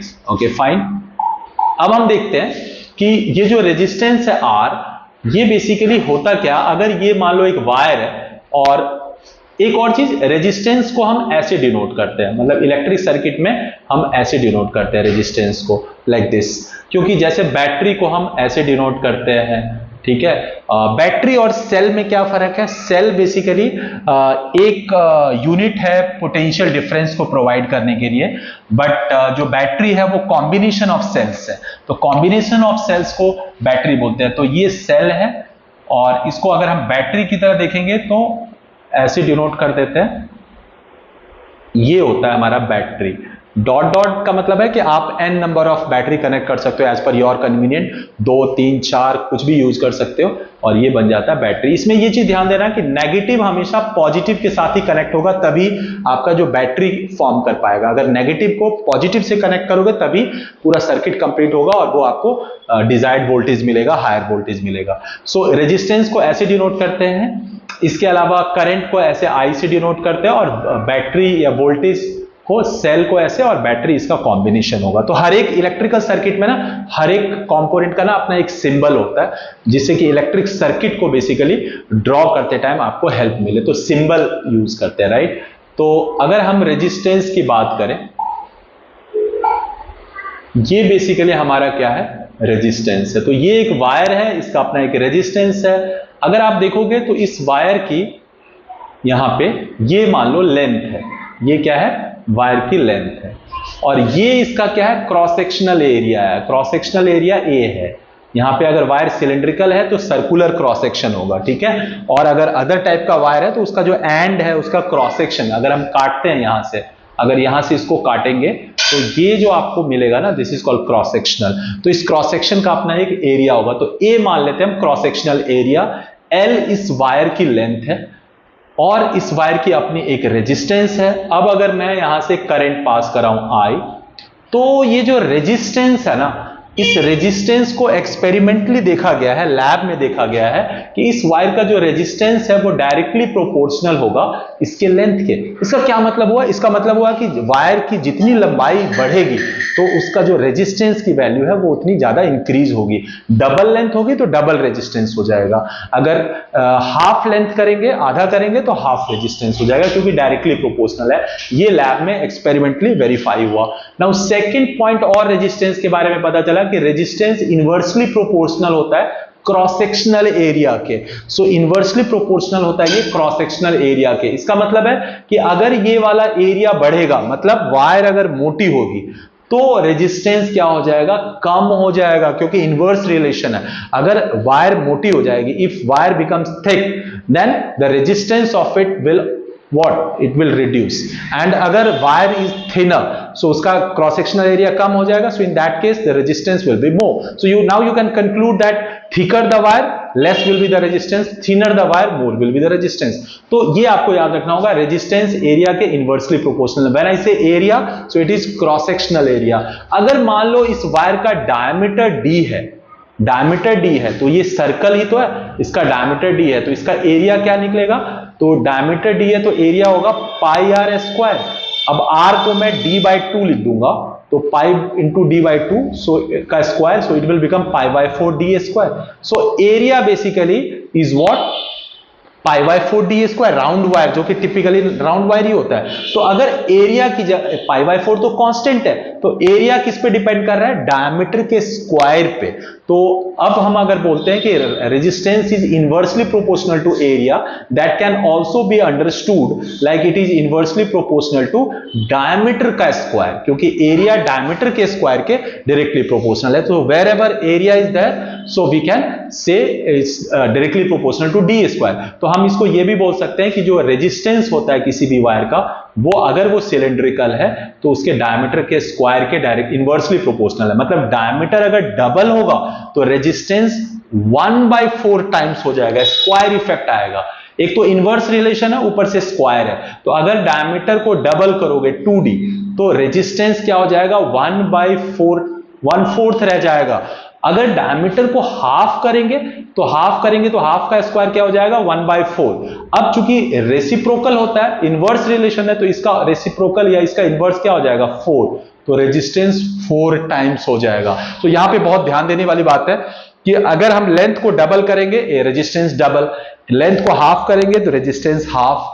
बट अगर मैं एरिया की बात करूं, एरिया डबल करेंगे तो रेजिस्टेंस हाफ, और एरिया अगर हाफ करेंगे तो रेजिस्टेंस उसका उल्टा डबल होगा। बट अगर मैं डायमीटर को अगर मैं डबल करूं तो जो रेजिस्टेंस है वो 1/4 हो जाएगा, है ना।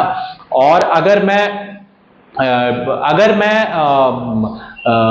डायमीटर को अगर हाफ कर दूं तो हाफ का स्क्वायर मींस 1/4 और उसका रेसिप्रोकल 4 टाइम्स रेजिस्टेंस हो जाएगा। सो एरिया और डायमीटर में थोड़ा सा फर्क है, ये याद रखना। एरिया अगर आप डबल करोगे तो रेजिस्टेंस हाफ होगा, बट अगर डायमीटर डबल करोगे तो रेजिस्टेंस 1/4 हो जाएगा। That is the key point, right. तो यहां से आपको ये पता चला कि R is directly proportional to L। This is also called law of resistance. इस कॉन्सेप्ट को बोलते हैं law of resistance. R is directly proportional to L, R is inversely proportional to area. अब इन दोनों को अगर हम मैथमेटिकली क्लब कर देंगे तो R is directly proportional to L/A हो जाएगा, राइट। ये दोनों मल्टीप्लाई हो जाएगा तो L/A हो जाएगा। और यहां से अगर हम प्रोपोर्शनैलिटी को हटा के प्रोपोर्शनल को हटा के इज इक्वल टू करते हैं तो एक कांस्टेंट डालना पड़ेगा विच इज प्रोपोर्शनैलिटी कांस्टेंट, जिसको हम रो बोलते हैं। This is what, this symbol is new, RHO, रो बोलते हैं। तो रो L/A and this is now formula of resistance. किसी भी कंडक्टर जिसका डायमेंशंस पता हो उसका रेजिस्टेंस अगर आपको निकालना है तो you can use this formula R is equal to rho L by A. Now L और ए तो पता है what is rho, so rho here is, although here it is proportionality constant, but in science it is called specific resistance or resistivity. इसको हम क्या बोलते हैं? Rho is basically what? Resistivity. This is called resistivity, है ना? इसको कई बार specific resistance भी बोलते हैं, स्पेसिफिक रेजिस्टेंस, है ना? ये वर्ड कम यूज होता है specific resistance, but this is resistivity is very common word. So rho is resistivity और ये मटेरियल पे डिपेंड करता है। वो वायर किस मटेरियल का बना है उस पे डिपेंड करता है। ये फिजिकल शेप और साइज, लेंथ, डायमीटर, एरिया, इन सब पे डिपेंड नहीं करता।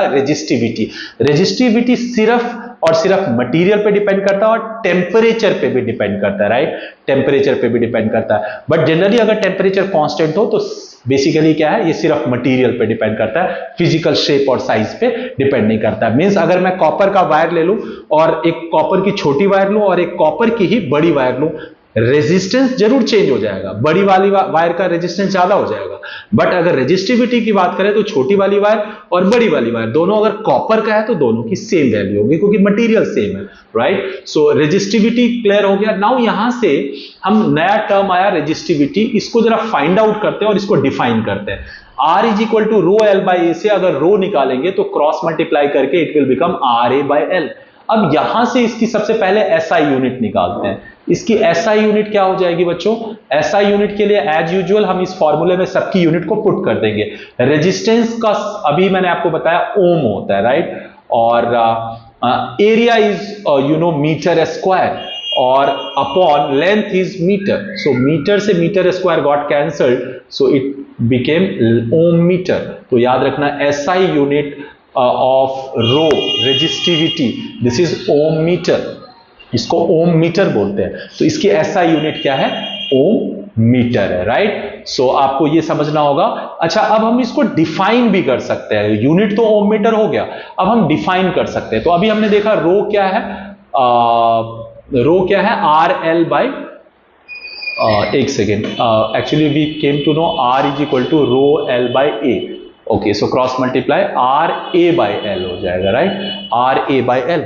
नाउ इसको अगर डिफाइन करना है तो हम इसको ऐसे कर सकते हैं, if L is equal to 1 metre, अगर हम एरिया को 1 मीटर, लेंथ को 1 मीटर बोल दें, for this length is 1 metre, area को मैं 1 मीटर स्क्वायर एज्यूम कर लूं, क्रॉस सेक्शनल एरिया को, so therefore rho becomes what? R. तो यहां से रेजिस्टिविटी का डेफिनेशन मिल गया कि अगर किसी वायर की लेंथ 1 मीटर है और अगर उसका cross sectional area 1 metre square है, तो जो उसका टोटल रेजिस्टेंस होगा that is its resistivity, that is the resistivity of the material of that wire. तो यहां से एक स्टैंडर्ड डेफिनेशन मिला। नाउ कम्स की लेंथ, तो चलो 1 मीटर हम ले लेते हैं, ठीक है?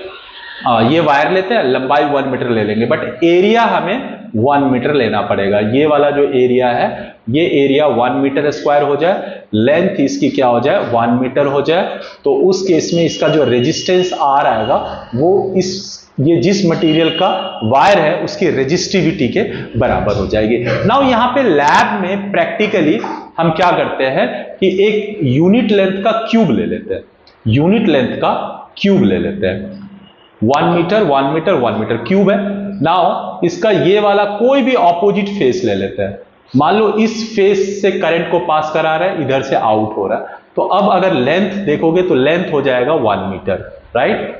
क्योंकि यूनिट लेंथ का क्यूब लिया है। ये क्यूब क्या है? Unit length cube, unit length cube. So basically आपको ये समझना है कि हम कैसे रेजिस्टिविटी निकाल सकते हैं किसी मटेरियल का। तो मान लो कॉपर का मुझे रेजिस्टिविटी निकालना है, तो कॉपर का मैंने एक यूनिट लेंथ का क्यूब ले लिया। अब इलेक्ट्रिसिटी पास कराओ किसी एक फेस से और ऑपोजिट फेस से आउट कराओ, तो उस केस में लेंथ 1 मीटर हो गया, राइट? तो एरिया क्या हो जाएगा? Cross sectional area is this which is obviously square, तो 1 into 1, तो इसका एरिया भी 1 मीटर स्क्वायर हो जाएगा। तो अब इसके ऑपोजिट फेस के बीच का जो रेजिस्टेंस होगा आर, वही इस मटेरियल की रेजिस्टिविटी होगी। तो दोनों ऑपोजिट फेस के बीच का रेजिस्टेंस निकालेंगे and that will give its standard resistivity. आप किसी भी ऑपोजिट फेस, इधर से करंट पास कराओ, इधर से आउट कराओ, या पीछे फ्रंट से पास कराओ, बैक से आउट करा दो, तब in every case you will have length is 1 metre and your area is 1 metre square. So हमारा जो रेजिस्टिविटी का डेफिनेशन है उसके अकॉर्डिंग किसी भी दो ऑपोजिट फेसेस के बीच का रेजिस्टेंस बेसिकली रेजिस्टिविटी देगा। तो ये बेसिकली लैब में करते हैं यूनिट लेंथ के क्यूब को अप्लाई करके, राइट। नाउ कम्स की जो रेजिस्टेंस है ना, ये रेजिस्टेंस टेम्परेचर पे भी डिपेंड करता है, ये बहुत इंपॉर्टेंट है।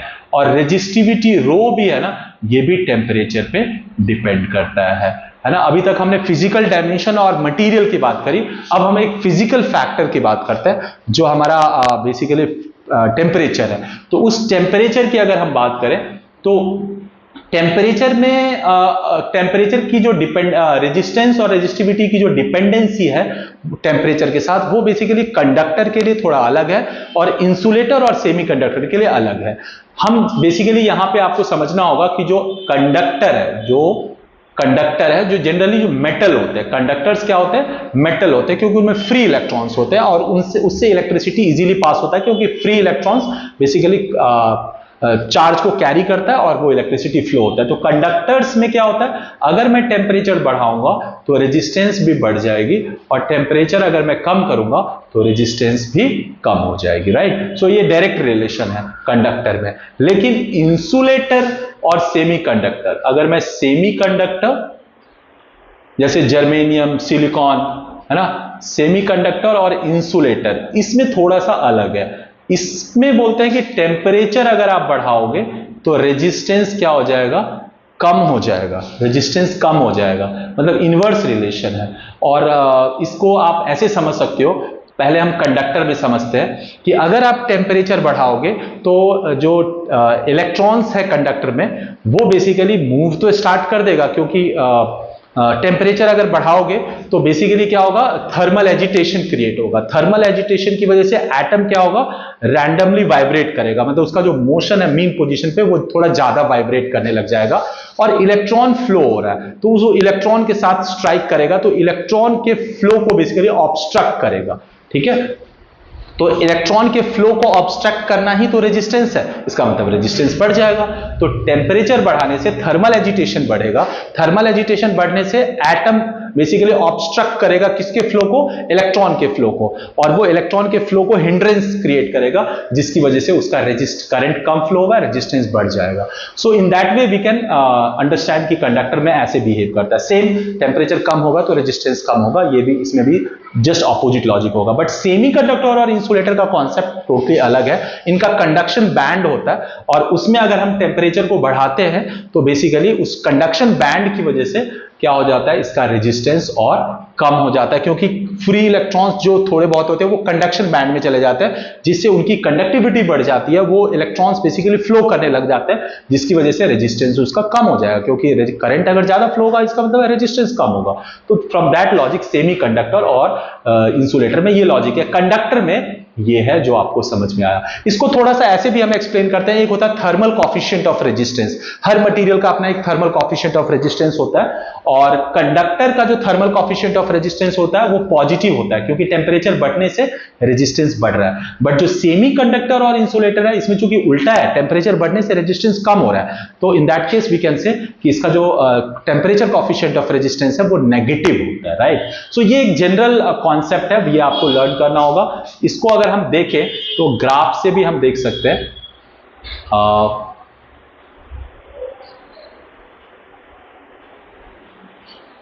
इसको हम यहां पे देख सकते हैं, यहां पे ये ग्राफ में बेसिकली परफेक्टली दिखाया हुआ कि अगर आप देखोगे तो ये रेजिस्टेंस है और ये बेसिकली क्या है, ये बेसिकली क्या है, टेम्परेचर है। तो रेजिस्टेंस और टेम्परेचर में कंडक्टर में क्या है, जैसे जैसे टेम्परेचर बढ़ रहा है रेजिस्टेंस भी बढ़ रहा है, तो इसीलिए इसका जो ग्राफ है वो ऐसे है और स्ट्रेट लाइन है, स्ट्रेट लाइन है, ये आपको देखना होगा। बट सेमीकंडक्टर और इंसुलेटर में बेसिकली कर्व है, कर्व है और कैसे है, जैसे जैसे टेम्परेचर बढ़ रहा है ये रेजिस्टेंस डाउन होता जा रहा है, ये ग्राफ नीचे की तरफ आ रहा है तो ये डाउन हो रहा है, जो अभी आपको मैंने बताया। तो इसी को ग्राफिकली हम ऐसे भी अंडरस्टैंड कर सकते हैं, right. Okay fine. Okay so ये चीज आपको क्लियर हो गया। देन कमिंग कि बेसिकली ये जो टेम्परेचर का लॉजिक है, ये टेम्परेचर ये आपको रेजिस्टेंस पे कैसे अफेक्ट करता है और रेजिस्टिविटी पे कैसे अफेक्ट करता है, ये आपको क्लियर हो गया, राइट। नाउ अब हम नेक्स्ट पॉइंट पे आ सकते हैं, विच इज ओम्स लॉ, है ना, जो रिलेशन कहता है वी, आई और आर के बीच रिलेशन को बताता है, राइट। तो इस पे हम आते हैं, लेट्स सी ओम्स लॉ। अच्छा, ओम्स लॉ पे आने से पहले थोड़ा सा एक और मैं इसमें कॉन्सेप्ट ऐड कर दूं कि आपको अभी मैंने बताया कि जनरली जो कंडक्टर होता है उसमें टेम्परेचर बढ़ने से रेजिस्टेंस बेसिकली क्या होता है, बढ़ जाता है, और टेम्परेचर कम होने से रेजिस्टेंस कम हो जाता है। बट कुछ ऐसे बेसिकली कंडक्टर्स हैं जो स्पेशली एलॉय वगैरह है, जैसे कि मैंगेनीन है, ठीक है, कॉन्स्टेंटन है, इसमें बेसिकली क्या होता है कि टेम्परेचर बढ़ने से रेजिस्टेंस बहुत माइन्यूट इंक्रीमेंट होता है, और भी कह सकते हैं कि वो कांस्टेंट रहता है, मतलब बहुत कम इंक्रीज होता है, तो हम उसको नेग्लेक्ट कर सकते हैं। तो वहां पे टेम्परेचर बढ़ने से कॉन्स्टेंटन और मैंगेनीन, ये दो जो बेसिकली एलॉय है ना, इसकी एक खासियत है कि ये टेम्परेचर बढ़ने से इसका रेजिस्टेंस नहीं बढ़ता है, जिस खासियत की वजह से, जिस स्पेशल कैरेक्टरिस्टिक्स की वजह से इसको हम मेजरिंग इंस्ट्रूमेंट वगैरह में यूज करते हैं और लैब में यूज करते हैं, क्योंकि हम कई बार एक्सपेरिमेंट में ये चाहते हैं कि मेरा अगर टेम्परेचर किसी वजह से बढ़ता भी है तो ऐसा ना हो कि उसका रेजिस्टेंस बढ़ जाए और रेजिस्टेंस बढ़ते ही फिर करंट वगैरह सब चेंज हो जाए, तो इसलिए हम कॉन्स्टेंटन और मैंगेनीन को यूज करते हैं, ये आपको याद रखना होगा, राइट। इसके अलावा before we go to Ohm's law, थोड़ा सा हम ना रेजिस्टिविटी के बारे में से बेसिकली आपको हम ये देख लेते हैं कि अगर रेजिस्टिविटी बढ़ती है मान लो, तो उस वायर का रेजिस्टेंस भी बढ़ जाएगा, है ना, और रेजिस्टिविटी कम होती है तो रेजिस्टेंस भी कम हो जाएगा, आपको ये याद रखना होगा, ठीक है। और रो इज इक्वल टू, अभी हमने पढ़ा था, आर ए बाय एल होता है, right, R A by L होता है, ये आपको याद रखना होगा। इससे बेसिकली आप ये मत कंफ्यूज होना कि रेजिस्टेंस रेजिस्टिविटी एरिया पे डिपेंडेंट है और डायरेक्टली प्रोपोर्शनल है या लेंथ के इनवर्सली प्रोपोर्शनल है, नो, फॉर्मूला में जरूर दिख रहा है, but this is materials property, ये सिर्फ मटीरियल पे डिपेंड करता है और टेम्परेचर पे डिपेंड करता है। अभी बताया टेम्परेचर बढ़ेगा तो रेजिस्टिविटी बढ़ेगी, कम होगा तो कम होगी, बट रेजिस्टेंस सारे फिजिकल फैक्टर्स पे डिपेंड करता है, लेंथ, विड्थ, थिकनेस, डायमीटर, और साथ साथ मटेरियल पे भी डिपेंड करता है, टेम्परेचर पे भी करता है, तो रेजिस्टेंस सब पे करता है, बट रेजिस्टिविटी जो कि उस मटेरियल की कैरेक्टरिस्टिक्स है, वो सिर्फ और सिर्फ टेम्परेचर और मटेरियल पे डिपेंड करता है, that you have to understand, right. Okay, fine. अब हम आते हैं बच्चों जो सबसे इंपॉर्टेंट है हमारा ओम्स लॉ।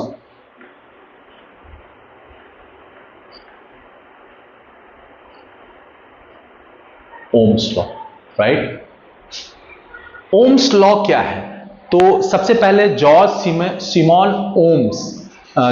सिमन ओम जर्मन फिजिसिस्ट थे जिन्होंने ये लॉ दिया था, और ये बहुत ही पॉपुलर कॉन्सेप्ट है, और इसका जो फॉर्मूला है V is equal to IR, जो बेसिकली ओम्स ने जो बताया कॉन्सेप्ट, उसको न्यूमेरिकली हम V is equal to IR बोलते हैं मैथमेटिकली। ये इतना पॉपुलर है कि बोलते हैं कि अगर ओम्स लॉ का V is equal to IR समझ में आ गया तो पूरी करंट इलेक्ट्रिसिटी आपको समझ में आ गई। तो मतलब इसको ऐसे बोलते हैं, मतलब इट्स नॉट ट्रू, आपको बहुत कुछ लर्न करना पड़ता है, बट ये इसके इंपॉर्टेंस को दिखाता है कि बोलते हैं कि अगर ये आ गया आपको तो सब कुछ आ गया। तो ये ओम्स लॉ कहता क्या है? तो देखो, ओम्स लॉ कहता है कि अगर कोई रेजिस्टर है, राइट, अगर आपने इसमें से करंट पास कराया, और ऑब्वियसली करंट तभी पास होगा जब इसके थ्रू एक पोटेंशियल डिफरेंस होगा, इनके दोनों टर्मिनल के बीच का पोटेंशियल डिफरेंस होगा। तो ये कहता है कि अगर मैं पोटेंशियल डिफरेंस बढ़ाऊंगा तो करंट भी बढ़ जाएगी, और अगर पोटेंशियल डिफरेंस को कम करूंगा तो करंट भी कम हो जाएगी, मतलब दोनों डायरेक्टली प्रोपोर्शनल है। तो ओम्स लॉ इसी सेंस को स्टेटमेंट के फॉर्म में बोलता है कि जो करंट थ्रू एनी कंडक्टर है, that is directly proportional to the potential difference between the 2 points of that conductor, or current is directly proportional to potential difference, right? Or you can say mathematically potential difference is also directly proportional to current, ठीक है, कभी कभी आप देखोगे ये होता है, higher study में ये ज्यादा यूज करते हैं। अगर आप 10th में देखोगे एनसीईआरटी बुक में, तो I is directly proportional to V दिया जाता है, उसमें दोनों ही एक दूसरे के प्रोपोर्शनल है, राइट। सो ओम ने सबसे पहले बताया था कि current is always directly proportional to potential difference. अगर पोटेंशियल डिफरेंस बढ़ेगा तो करंट भी बढ़ जाएगा, और अगर कम होगा तो ये भी प्रोपोर्शनेटली कम होगा। This is the basic relation, right. Now यहां से अगर मैं मैथमेटिकली बोलूं I is directly proportional to V, और you can say V is directly proportional to I। अब यहां से अगर मैं V बाय I कर दूंगा तो ऑब्वियसली चूंकि प्रोपोर्शनैलिटी कांस्टेंट यहां पे इज इक्वल टू करूंगा तो यहां पे एक कांस्टेंट आ जाएगा। और also you can write it like V is equal to, अगर इज इक्वल टू करेंगे तो K इंटू I, है ना, और V I को नीचे लोगे तो V by I K which is constant. अब ये V by I is always constant, ये भी बहुत इंपॉर्टेंट कॉन्सेप्ट है जो कि ओम्स लॉ के इसी स्टेटमेंट से निकला है कि अगर कोई करंट पास हो रहा है ड्यू टू पोटेंशियल डिफरेंस, तो जो V और I का रेशियो होगा वो उस कंडक्टर के लिए फिक्स होगा। और इसी कांस्टेंट को बाद में बोला गया, ओम ने बताया कि ये रेजिस्टेंस है उसका, ये क्या है, उसका रेजिस्टेंस है, और जिसको हम ऑलरेडी R बोलते हैं। So now we came to know कि भाई ये जो V बाय I है ये बेसिकली R है, और R हमेशा कांस्टेंट होता है। व्हेन आई से कांस्टेंट होता है तो उस कंडक्टर के लिए। और ऑल्सो ओम ने जो बोला था कि current is directly proportional to V, उसके लिए कुछ कंडीशन लगाया ओम ने, at constant temperature, temperature constant होना चाहिए, और फिजिकल कंडीशन भी क्या होनी चाहिए, सेम होनी चाहिए। मतलब फिजिकल कंडीशन का मतलब होता है कि बेसिकली आपका डायमेंशन वगैरह सेम होना चाहिए, बाहर का ह्यूमिडिटी, मॉइस्चर, ये सब सेम होना चाहिए, टेम्परेचर सेम होना चाहिए, है ना। तो फिजिकल कंडीशन चेंज नहीं होनी चाहिए। पता चला प्रेशर चेंज हो गया, नो, ये फिजिकल कंडीशन सेम होनी चाहिए, और उसमें भी सबसे इंपॉर्टेंट टेम्परेचर कांस्टेंट होना चाहिए। अगर वो सारी चीजें सेम है तो I is directly proportional to V, so V by I is constant, this constant is called R, और ये V is equal to cross multiply करेंगे तो IR। ये एक स्टैंडर्ड फॉर्म आया, और जो कि ओम्स लॉ का मैथमेटिकल रिप्रेजेंटेशन है, Ohm's law. So now whenever this Ohm's law comes in, तो हमारे माइंड में सीधा स्ट्राइक करना चाहिए कि V is equal to IR है, राइट। नाउ यहां पे एक चीज बहुत इंपॉर्टेंट है कि V is directly proportional to I। अगर मैं यहां पे V बाय I करूंगा तो R हो जाएगा, लेकिन अगर मैं बोलता हूं कि I is directly proportional to V, तो I बाय V क्या होगा, ये भी कांस्टेंट है, लेकिन रेजिस्टेंस के टर्म में ये 1 बाय R है। So this is very important. अगर V by I is constant which is R, but I by V is the reciprocal of R. It is the reciprocal of R, और reciprocal of R को basically हम क्या बोलते हैं, conductance बोलते हैं। तो रेजिस्टेंस का जो ठीक उल्टा होता है इसको कंडक्टेंस बोलते हैं। जरा हम ये देख लेते हैं, 1 by R is equal to reciprocal of resistance called conductance. Conductance जिसको हम क्या बोलते हैं, G से डिनोट करते हैं, और इसकी यूनिट क्या होगी, यूनिट ऑफ G। कंडक्टेंस की यूनिट क्या होगी, तो रेजिस्टेंस की यूनिट होती है ओम, तो 1 बाय ओम हो जाएगा। इसको ओम इनवर्स बोलते हैं, ओम ऊपर जाएगा तो पावर -1 हो जाएगा। इसको कई बार ओम इनवर्स को महो भी बोलते हैं, MHO। महो कैसे, ओम का रिवर्स स्पेल किया, OHM, चूंकि इनवर्स है तो इसको हम क्या बोल देंगे, MHO। तो MHO, ये इसके पीछे लॉजिक यही है कि आपको पता है कि ओम का जो यूनिट है बेसिकली सिंबल, वो भी एक स्पेशल कंडीशन में ग्रीक का जो कैपिटल लेटर है ओमेगा, उसको लिया गया था टू अवॉइड कंफ्यूजन। तो ये एक स्पेशल कंडीशन है, तो इसको भी रिवर्स के बोल के महो बोलते हैं। बट आजकल इसकी जो स्टैंडर्ड यूनिट है, जिसको मॉडर्न यूनिट बोल सकते हो, इसकी जो मॉडर्न यूनिट है कंडक्टेंस की, वो होती है सीमेंस। ये होती है सीमेंस, सीमेंस S बोलते हैं इसको। तो कंडक्टेंस बेसिकली रेजिस्टेंस का रेसिप्रोकल है, इसकी ऐसा यूनिट महो या ओम इनवर्स या मॉडर्न यूनिट सीमेंस है। और रेजिस्टेंस करंट के फ्लो को रेजिस्टेंस वाली प्रॉपर्टी को बोलते हैं, तो कंडक्टेंस उसको फ्लो होने देने की टेंडेंसी को बोलते हैं। और अभी हमने पढ़ा था कि R is equal to ρl by A। अगर मैं इसको रेसिप्रोकल कर दूं 1 बाय R, तो ये क्या हो जाएगा, 1 bye ρl by A। A ऊपर चला जाएगा तो ये हो जाएगा A बाय L, और ये हो जाएगा 1 बाय रो। अब ये जो 1 बाय रो है, ये रेसिप्रोकल ऑफ रेजिस्टिविटी है या रेसिप्रोकल ऑफ स्पेसिफिक रेजिस्टेंस है, और ये 1 बाय R क्या हो गया, G। तो G is equal to 1 by rho into A by L। ये जो 1 बाय रो है ना, इसको एक नया नाम देते हैं कंडक्टिविटी। और ये बहुत इंपॉर्टेंट है, कंडक्टिविटी। सो यहां से हम इसको क्या बोलते हैं, 1/ρ को बोलते हैं कंडक्टिविटी, और इसको किससे डिनोट करते हैं, इसको सिग्मा से डिनोट करते हैं। तो अब आपके पास एक फॉर्मूला आया जो कि मैं क्या बता सकता हूं, G is equal to G, conductance is equal to conductivity G A/L। तो ये एक फॉर्मूला आ गया जो आपको याद रखना है। यहां पे इसकी यूनिट तो सीमेन या ओम इनवर्स या महो है, इसकी यूनिट क्या होगी, कंडक्टिविटी की, सिग्मा क्या है, कंडक्टिविटी। तो इसकी यूनिट अगर आपको निकालनी है तो क्रॉस मल्टीप्लाई करेंगे तो क्या हो जाएगा, सिग्मा GL/A। अब हम सबकी यूनिट इसमें पुट करते हैं। जी की क्या होती है, ओम इनवर्स, लेंथ की क्या होती है, metre, area metre square, metre से ये गॉट कैंसल, ये हो जाएगा ओम इनवर्स पर मीटर, या इसको महो पर मीटर भी लिख सकते हैं, राइट। या अगर ओम को नीचे ले आए तो आप चाहो तो ऐसे भी लिख सकते हो, 1/ओम मीटर, है ना। तो कई सारे तरीके से लिख सकते हैं। या अगर ओम इनवर्स को सीमेंस बोलते हैं तो सीमेंस पर मीटर, आप चाहो तो सीमेंस पर मीटर भी बोल सकते हो। So these are the unit of conductivity, right. So I hope अब आपको सारा क्लियर हो गया होगा, right. Okay fine, now coming to Ohm's law का जो अभी हमने एक्सप्लेनेशन किया था, इसमें बेसिकली हम यहां पे थे, राइट। तो ये V is directly proportional to I, तो इसको अगर हम ग्राफिकली अगर समझे कि अगर मैं y एक्सिस पे V को लूं, x एक्सिस पे I को लूं, तो ये अगर mathematically V directly proportional to I है तो इसके ओरिजिन से पास करता हुआ एक लाइन बेसिकली इस सेम मैथमेटिकल कॉन्सेप्ट को रिप्रेजेंट कर रहा है। ओम्स लॉ ने क्या बोला कि current is directly proportional to potential difference at constant temperature and at a given physical condition. तो अगर मैं V वर्सेस I का ग्राफ ड्रॉ करूं तो ये क्या देगा अपने को, ओरिजिन से पास करता हुआ एक स्ट्रेट लाइन आएगा। और अगर हम इसको थोड़ा सा और अंडरस्टैंड करें, इसको हम बोलते हैं graphical interpretation of Ohm's law. अगर मैं ये I को x एक्सिस पे लूं, V को y एक्सिस पे लूं, तो ओम्स लॉ को जस्टिफाई करता हुआ ग्राफिकली क्या होगा, ओरिजिन से पास करता हुआ स्ट्रेट लाइन है। स्ट्रेट लाइन दिखाता है कि V और I डायरेक्टली प्रोपोर्शनल है। नाउ इस लाइन का स्लोप क्या देगा, इस लाइन का स्लोप देता है हमेशा रेजिस्टेंस। रेजिस्टेंस इस लाइन का स्लोप होता है, बहुत इंपॉर्टेंट है। ऐसे क्वेश्चंस काफी आते हैं कि V वर्सेस I ग्राफ का जो V वर्सेस I ग्राफ में जो ओरिजिन से पास करता हुआ स्ट्रेट लाइन है उसका स्लोप क्या देगा, रेजिस्टेंस है। व्हाट इज स्लोप, ये x एक्सिस के साथ ये जो एंगल बना रहा है ना, ये एंगल बेसिकली स्लोप को रिप्रेजेंट करता है। हालांकि इसका tan, इस एंगल को अगर थीटा माने तो tan ऑफ दिस थीटा को स्लोप बोलते हैं, बट ट्रिगोनोमेट्री में अगर हम ना जाए तो ये एंगल जितना ज्यादा होगा लाइन की स्लोप उतनी ज्यादा होगी।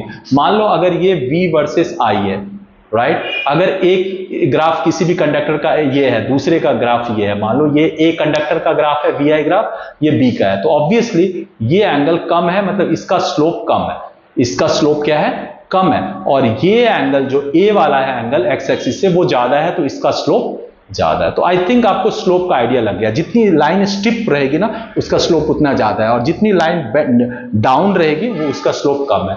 Now slope is, I said resistance होता है, तो now from this graph we can interpret कि resistance of B is lesser than resistance of A।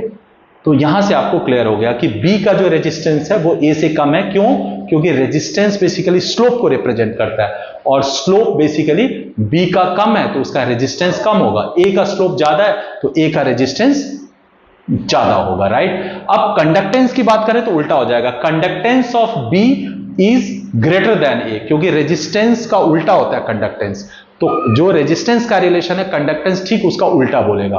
तो रेजिस्टेंस B का अगर कम है A से तो कंडक्टेंस G जिसको बोलते हैं G of B is greater than G of A, right. तो स्लोप हमेशा आपको ऐसे याद रखना है। नाउ कभी कभी आपको स्लोप फाइंड आउट करना होता है, तो ये V है, ये I है, मान लो ये एक लाइन है, ठीक है, ये ओरिजिन से पास करता हुआ एक लाइन है। मान लो यहां पे ये V1 वैल्यू है, यहां पे ले लेते हैं ये वैल्यू V1 है, ये V2 है, और यहां पे ये I1 है और ये वैल्यू क्या है, I2 है, और ये स्ट्रेट लाइन है। तो अब अगर मुझे स्लोप निकालना है जो कि रेजिस्टेंस होता है, स्लोप को ही हम क्या बोलते हैं, रेजिस्टेंस की वैल्यू देता है स्लोप। तो स्लोप क्या होता है हमेशा V2 minus V1 V2 minus V1 मतलब final value of voltage minus initial value of voltage by final value of current I2 minus initial value of current, मतलब delta V by delta I, हमें इसको ऐसे भी लिख सकते हैं delta V by delta I, ये स्लोप को रिप्रेजेंट करता है V2 minus V1 bye I2 minus I1। तो ऐसे अगर मुझे दो वैल्यू वोल्टेज का और कॉरस्पॉन्डिंग दो वैल्यू ऑफ करंट पता है तो मैं V2 minus V1 bye I2 minus I1 से उसका रेजिस्टेंस निकाल सकता हूं, स्लोप निकाल सकता हूं, which will give you the value of resistance. ये बहुत इंपॉर्टेंट है, इसको पे भी हम क्वेश्चन जब करेंगे न्यूमेरिकल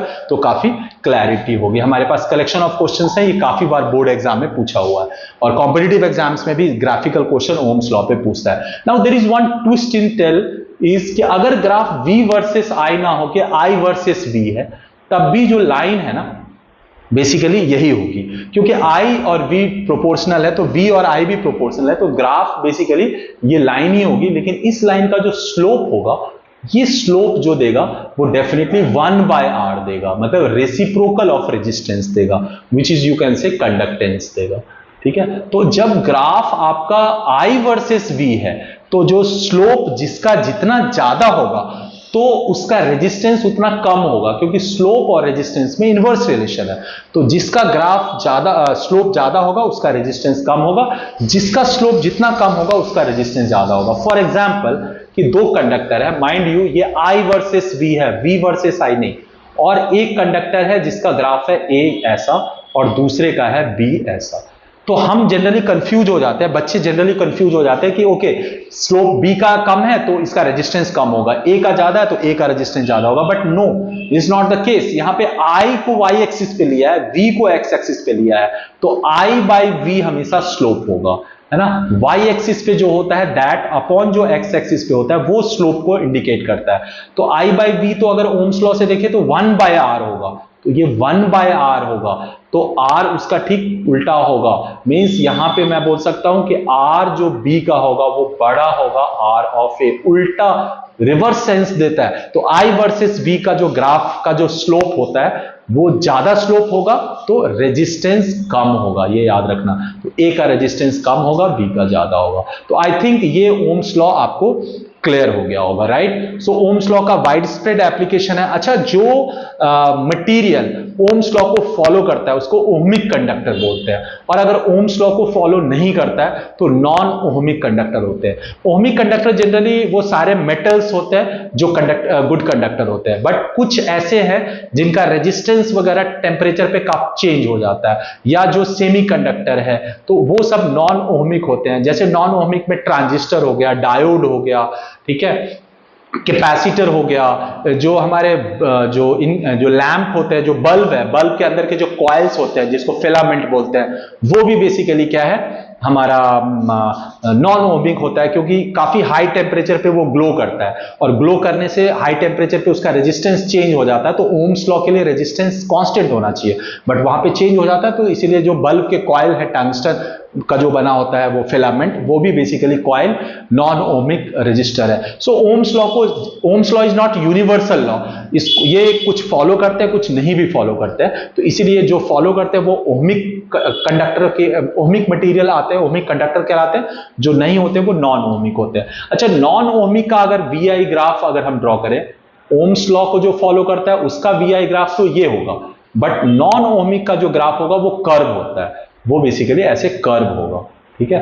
तो आपको ये याद रखना है कि ओम्स लॉ को फॉलो करने वाले ओहमिक कंडक्टर का जो VI ग्राफ है वो स्ट्रेट लाइन होगा, ओरिजिन से पास करेगा, और जो नॉन ओहमिक का होगा वो बेसिकली क्या होगा, कर्व होगा। ये आपको समझना है, राइट। सो ओम्स लॉ पे बेस्ड आपको कॉन्सेप्ट समझ में आ गया, और अब हमारे पास बेसिकली क्वेश्चंस के कलेक्शंस हैं जो आपको समझना है। और बिफोर दैट मैं कुछ जो कंडक्टर है, कुछ सर्किट एलिमेंट्स है, उसका सिंबल आपको बता देता हूं कि इलेक्ट्रिक सेल का जो सिंबल होगा वो ऐसा होता है। ये आपको ऑलरेडी पता है, मैंने आपको बता भी दिया।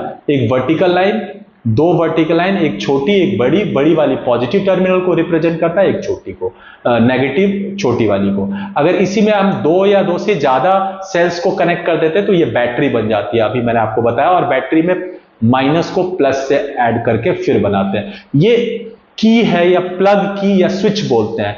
इसमें बेसिकली अगर डॉट नहीं है तो ओपन कंडीशन में है, और डॉट है तो क्या है, क्लोज कंडीशन में। तो वायर अगर, प्लग अगर क्लोज्ड है, की अगर क्लोज्ड है, तो सर्किट में करंट पास होगा।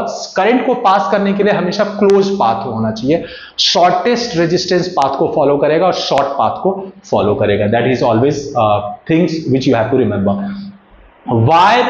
वायर का जो जॉइंट होता है ना, उसको ऐसे कनेक्ट, ऐसे डिनोट करते हैं। यहां पे दो वायर जॉइंट है, बट कभी कभी एक वायर है, दूसरी वायर इस पे जंप करके जाती है, तो जंपिंग को ऐसे दिखाते हैं।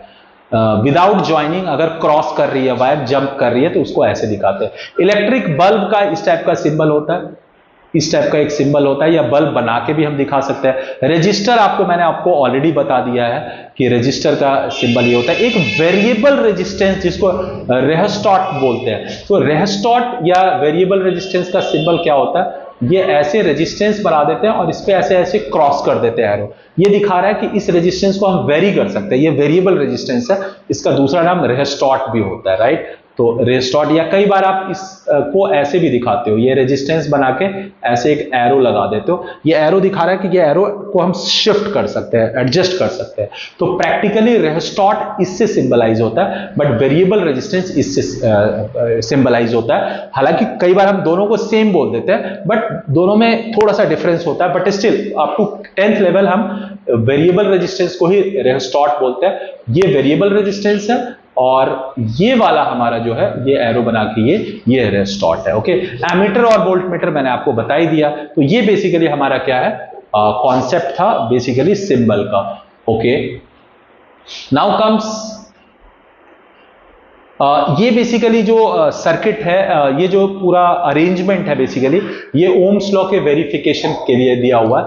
ये बेसिकली हमारी क्या है, ये ड्राई सेल है, सेल है ये बेसिकली, और ये वन वे की है जो बेसिकली वन वे करंट को पास करता है। ये रेहस्टॉट है, ये स्लाइडर है, ये बेसिकली इसको हम आगे पीछे स्लाइड करके रेजिस्टेंस की वैल्यू को कंट्रोल कर सकते हैं। ये एमीटर है जो करंट को मेजर करेगा। ये वोल्टमीटर है जो बेसिकली इस रेजिस्टेंस के थ्रू पैरेलल में कनेक्टेड है, जो कि वोल्टेज ड्रॉप को मेजर करेगा या पोटेंशियल डिफरेंस को मेजर करेगा। और ये बेसिकली ओम्स लॉ का सेटअप है। इसी का बेसिकली सर्किट डायग्राम है।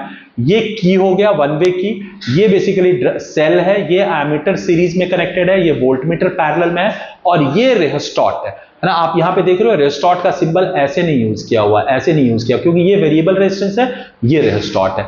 तो ओम्स लॉ कैसे यहां से वेरीफाइड हो सकता है, तो देखो सो सिंपल, आप इसको स्लाइड करके रेजिस्टेंस की वैल्यू को चेंज कर सकते हो। ये रेहस्टॉट से रेजिस्टेंस को हम क्या कर सकते हैं, चेंज कर सकते हैं। तो जैसे हम रेजिस्टेंस चेंज करेंगे तो करंट जो इस सर्किट में फ्लो हो रहा है वो चेंज हो जाएगा। करंट चेंज होगा तो हम उसको एमीटर उसको रीड कर लेगा, है ना, और जो वोल्टमीटर जो रीडिंग देगा वो वोल्टेज की रीडिंग आ जाएगी।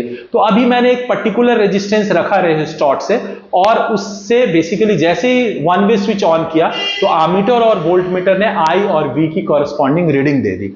नाउ अब हम रेजिस्टॉट को और थोड़ा शिफ्ट करके रेजिस्टेंस को चेंज करेंगे, तो उससे फिर से ये I1 मिला था, V1 मिला था, अब वो I2 मिलेगा, एमीटर I2 दे देगा और वोल्टमीटर V2 दे देगा। इस तरीके से मैं कई सारी वैल्यू I3, I4, I5, बहुत सारी करंट की वैल्यू रेहस्टॉट को आगे पीछे स्लाइड करके करंट की वैल्यू एमीटर से ले सकता हूं, और सिमिलरली वोल्टमीटर से वोल्टेज की वैल्यू ले सकता हूं। और इन सारी रीडिंग को अगर हम इंटरप्रेट करेंगे तो वी विल कंक्लूड कि I is directly proportional to V, मतलब हर इन दोनों का रेशियो, इन दोनों का रेशियो, इन दोनों का रेशियो, ये हमेशा कांस्टेंट रहेगा। तो यहां से ओम्स लॉ वेरीफाइड हो गया। अगर प्रैक्टिकल रीडिंग में ये दोनों का रेशियो और इन दोनों का रेशियो अलग अलग आ रहा है, ऑब्वियसली प्रैक्टिकली रीडिंग में थोड़ा बहुत एरर तो आता है, तो उस केस में हम क्या करेंगे, कुछ नहीं करेंगे, R1 निकाल लेंगे V1 बाय I1 से, R2 निकाल देंगे V2 बाय I2 से। इस तरीके से सारे रेजिस्टेंसेस निकाल लेंगे जो भी नंबर ऑफ रीडिंग्स हैं, और बाद में हम सबका एवरेज निकाल देंगे। तो वो जो रेजिस्टेंस R आएगा वो हो जाएगा average of R1, R2 R3 and all. So इस तरीके से अलग अलग करंट और वोल्टेज की रीडिंग निकालेंगे, रेस्टॉर्ट को चेंज करके, फिर उसको डिवाइड कर देंगे वोल्टेज को रेस्पेक्टिव करंट से, तो रेजिस्टेंस आएगा। ऐसे सारे रेजिस्टेंसेस का एवरेज निकालेंगे, मतलब सबको सम कर देंगे और टोटल नंबर ऑफ रेजिस्टेंस से डिवाइड कर देंगे, तो we will get the exact resistance. तो ये भी, इस पे भी क्वेश्चंस आते हैं इस टाइप से कॉन्सेप्ट से। और या फिर इन V और I के बेसिस पे हम ग्राफ ड्रॉ कर देंगे, हर V1 I1 V2 I2 V3 I3 इसकी हेल्प से ग्राफ ड्रॉ करेंगे। ग्राफ को प्लॉट करेंगे तो ऑब्वियसली वो स्ट्रेट लाइन आएगा, और वहां से अगर हम चाहें तो V2 by V1 upon I2 minus I1 से भी रेजिस्टेंस निकाल सकते हैं। तो दोनों तरीका है, बेसिकली ग्राफिकल भी है और यहां पे एनालिटिकल या मैथमेटिकल भी है, ये भी हम कर सकते हैं, राइट। नाउ कम्स कि नेक्स्ट क्या है हमारा, ये मैंने आपको ऑलरेडी बता दिया है कि टेम्परेचर से रेजिस्टेंस सेमीकंडक्टर, इंसुलेटर और कंडक्टर का कैसे चेंज होता है। ये कुछ ऑब्जेक्टिव क्वेश्चंस हैं जो अब हम काफी इफेक्टिवली कर सकते हैं, और साथ में ये कुछ न्यूमेरिकल्स हैं, ये भी हम कर सकते हैं। इसको हम नेक्स्ट वीडियो में इसके सारे न्यूमेरिकल्स को करेंगे, including objective, fill in the blanks, assertion reason. इसका हम बेसिकली नेक्स्ट वीडियो में करेंगे, क्योंकि ये लेंथी वीडियो हो जाएगा। यहां तक हमने कंप्लीट थ्योरी कंप्लीट कर दी। एक और यहां पे एक छोटा सा कॉन्सेप्ट आ रहा है, इसको जरा लर्न कर लेते हैं। जब एक होता है हीटिंग इफेक्ट ऑफ करंट, एक होता है हीटिंग इफेक्ट ऑफ करंट। ये क्या है, ये कहता है, जूल ने सबसे पहले इसको फाइंड किया था, तो इसलिए इसको जूल्स लॉ भी बोलते हैं। Joules law of heating effect of current क्या बोलता है, ये कहता है कि अगर कंडक्टर से आप करंट पास करा रहे हो तो इससे बेसिकली क्या होगा, ये हीट लिबरेट करेगा। ये क्या करेगा, हीट डिसिपेट करेगा, और ये जो हीट एनर्जी है ये डायरेक्टली प्रोपोर्शनल होगा करंट के स्क्वायर के, डायरेक्टली प्रोपोर्शनल होगा जो करंट इससे पास हो रहा है उसके स्क्वायर के। मतलब अगर हम करंट को डबल करेंगे तो हीट 4 टाइम्स हो जाएगा, क्योंकि स्क्वायर इफेक्ट आएगा। अगर करंट को ट्रिपल करेंगे तो हीट 9 टाइम्स हो जाएगा, 3 का स्क्वायर।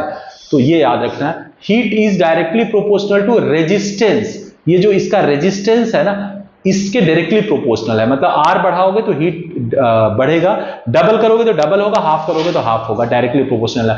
और एक जो हीट है वो डायरेक्टली प्रोपोर्शनल होता है time of passing of current. जितने टाइम तक करंट पास हो रहा है इस रजिस्टर से, उसके भी डायरेक्टली प्रोपोर्शनल है। मतलब ज्यादा टाइम के लिए पास होगा, ज्यादा हीट जनरेट होगा, कम टाइम के लिए कम होगा। डबल टाइम कराओगे तो डबल हीट हो जाएगा।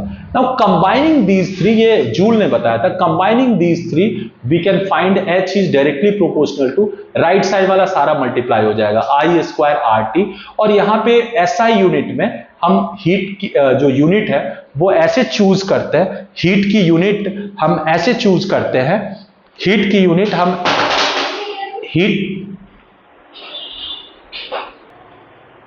सो हीट की यूनिट को हम ऐसे चूज करते हैं कि यहां पे अगर हम प्रोपोर्शनैलिटी की जगह एक कांस्टेंट दे K, तो K की वैल्यू 1 हो जाती है ना। तो K की वैल्यू को अगर हम 1 ले लें तो heat H is equal to I square RT। ये बेसिकली हमें पता चला कि जो हीट होती है ना वो बेसिकली I स्क्वायर RT होती है, और H I स्क्वायर पे डायरेक्टली प्रोपोर्शनल है, रेजिस्टेंस के डायरेक्टली प्रोपोर्शनल है, और टाइम के डायरेक्टली प्रोपोर्शनल है। तो इससे बेसिकली एक और फॉर्मूला मिला। इस फॉर्मूले को थोड़ा सा हम ऐसे भी लिख सकते हैं, H इज इक्वल टू क्या होता है, I square RT, right. I into IR into T, ऐसे भी लिख सकते हैं। IR हम अभी ओम्स लॉ से V देखा था, तो यहां से heat is equal to VIT भी आ गया। क्या आ गया, VIT, ऐसे भी लिख सकते हैं। और चाहे तो इसको ऐसे भी लिख सकते हैं, H is equal to V को यहीं से V को V रहने देते हैं, I को ओम्स लॉ से V बाय R लिख सकते हैं इंटू T। तो यहां से ये V स्क्वायर बाय RT ऐसा भी लिख सकते हैं। तो हीट को ना अलग अलग फॉर्म में हम लिख सकते हैं। मास्टर फॉर्मूला ये है I स्क्वायर RT, एक इस फॉर्म में भी ले सकते हो और एक इस फॉर्म में भी ले सकते हो, राइट। सो ये basically heating effect of electric current, जो बहुत सारे डिवाइसेस है वो heating effect of electric current पे बेस्ड है, जैसे इलेक्ट्रिक हीटर, इलेक्ट्रिक प्रेस और आयरन, ब्रेड टोस्टर, इसके अलावा जो गीजर है, बेसिकली जो अगर आप देखोगे तो फ्यूज भी है, electric heating effect of electric current पे बेस्ड है। तो ये सारे इसी पे बेस्ड कॉन्सेप्ट्स है, ठीक है। तो इसके अलावा एक होता है पावर, है ना, इलेक्ट्रिक पावर। सो ये इलेक्ट्रिक पावर P बेसिकली क्या होता है, P होता है V इंटू I, है ना। तो P इज इक्वल टू क्या होता है, V इंटू आई। वोल्टेज को मैं ओम्स लॉ से IR भी लिख सकता हूं, तो IR इंटू आई हो जाएगा। So you can write it I square R। तो पावर का एक ये भी फॉर्मूला हो गया, राइट। सो इसके अलावा अगर मैं V को V रहने दो और I को V बाय R कर दो, तो P is equal to V into V by R हो जाएगा। तो यहां से V स्क्वायर बाय R भी हो जाएगा। So power is like heat, कई सारे फॉर्म में डिनोट किया जाता है। P is equal to VI, P is equal to I square R और V स्क्वायर बाय R। अगर आप गौर से देखोगे तो हीट और पावर में सिर्फ टाइम का ही फर्क है। यहां पे टाइम हटा दोगे तो I स्क्वायर R V हो जाएगा, यहां पे टाइम हटा दोगे तो HP बन जाएगा, P is equal to VI। यहां पे H की जगह P लोगे तो ये T हटा दोगे तो V स्क्वायर बाय R होगा, right. So P is electric power, और बेसिकली इलेक्ट्रिक पावर क्या है? इलेक्ट्रिक एनर्जी जो कंज्यूम होता है पर यूनिट टाइम, उसी को हम इलेक्ट्रिक पावर बोलते हैं। और electric energy basically electric heat ही है। और इलेक्ट्रिक एनर्जी की जो SI यूनिट होती है, not SI unit, kilowatt hour होती है। कमर्शियल यूनिट जो होती है वो किलोवाट आवर होती है। क्या होती है? Unit of electric energy. हमारे घरों में जो बिजली के बिल में जो यूनिट बोलते हैं ना, 1 यूनिट, 2 यूनिट, 50 यूनिट कंज्यूम हुआ है। सो एक यूनिट बेसिकली 1 किलोवाट आवर होता है। 1 किलोवाट आवर बेसिकली 1 यूनिट होता है, ये आपको याद रखना। और किलोवाट आवर बेसिकली एनर्जी की यूनिट है। कई बार हम किलोवाट देख के कंफ्यूज हो जाते हैं कि वॉट तो ऐसा यूनिट होता है पावर का, तो शायद ये पावर की यूनिट है। No, it is kilowatt hour. मतलब एक घंटे में जितना किलोवाट कंज्यूम होता है इलेक्ट्रिकल एनर्जी, उसी को हम किलोवाट आवर बोलते हैं। और अगर हम चाहे तो 1 किलोवाट आवर को जूल में भी कन्वर्ट कर सकते हैं। किलो मतलब 10 टू द पावर 3 वॉट हो गया, और आवर को अगर मैं सेकेंड में कन्वर्ट कर दूं तो 3600 सेकेंड हो जाएगा ना। वॉट और सेकेंड मिलके जूल होता है, ये आपको पता है। तो ये हो जाएगा 3600 into 10 to the power 3 watt second joule होता है। अब इसको अगर मैं थोड़ा मॉडिफाई कर दूं तो 3.6 इंटू ये 3 और ये 3 मिलकर 10 टू द पावर 6 जूल हो जाएगा। तो 3.6 into 10 to the power 6 joule is 1 kilowatt hour, right. तो ये भी आपके एग्जाम में काफी बार पूछता है। और 1 किलोवाट आवर इज 1 यूनिट, जो इलेक्ट्रिसिटी बोर्ड में जो इलेक्ट्रिक यूनिट्स जो कंजम्पशन, बिल के जो कंजम्पशन आते हैं वो 1 यूनिट यही है बेसिकली। तो हम इस पे बेस्ड टैरिफ से, इलेक्ट्रिक टैरिफ पे बेस्ड काफी सारे क्वेश्चंस आते हैं बोर्ड एग्जाम में, कॉम्पिटिटिव एग्जाम में, तो उसको हम देख लेंगे। और इसके अलावा अभी तक जो भी हमने लर्न करा है उस पे बेस्ड हमारे पास कलेक्शन ऑफ क्वेश्चंस है, क्वेश्चंस के कलेक्शन है। अगर मैं आपको ये बताऊं तो ये हमारे पास कलेक्शन ऑफ क्वेश्चंस है, ऑब्जेक्टिव भी और सब्जेक्टिव भी। इसको हम नेक्स्ट वीडियो में, ये सारे ऑब्जेक्टिव क्वेश्चंस हैं जो आए हुए, ये असर्शन रीजन है, ये न्यूमेरिकल्स हैं, ये सारे आए हुए क्वेश्चंस हैं, ग्राफिकल न्यूमेरिकल है, इन सबको हम नेक्स्ट क्लास में, नेक्स्ट वीडियो में बेसिकली लर्न करेंगे, क्योंकि ये वीडियो काफी लंबा हो जाएगा। तो दैट्स ऑल फॉर टुडे। अगर आप चैनल पे नए हो तो आप हमारे चैनल को सब्सक्राइब कर सकते हो, बेल आइकन को प्रेस करके नोटिफिकेशन नोटिफिकेशन लेने के लिए आप उसको प्रेस कर सकते हो, बेल आइकन को। So that's all for today. I hope कि आज का वीडियो आपको फंडामेंटली, कॉन्सेप्चुअली ये जो पूरा क्लियर होगा। नेक्स्ट वीडियो में बेसिकली मैं इससे रिलेटेड न्यूमेरिकल लेके आऊंगा। That's all for today. Thank you so much.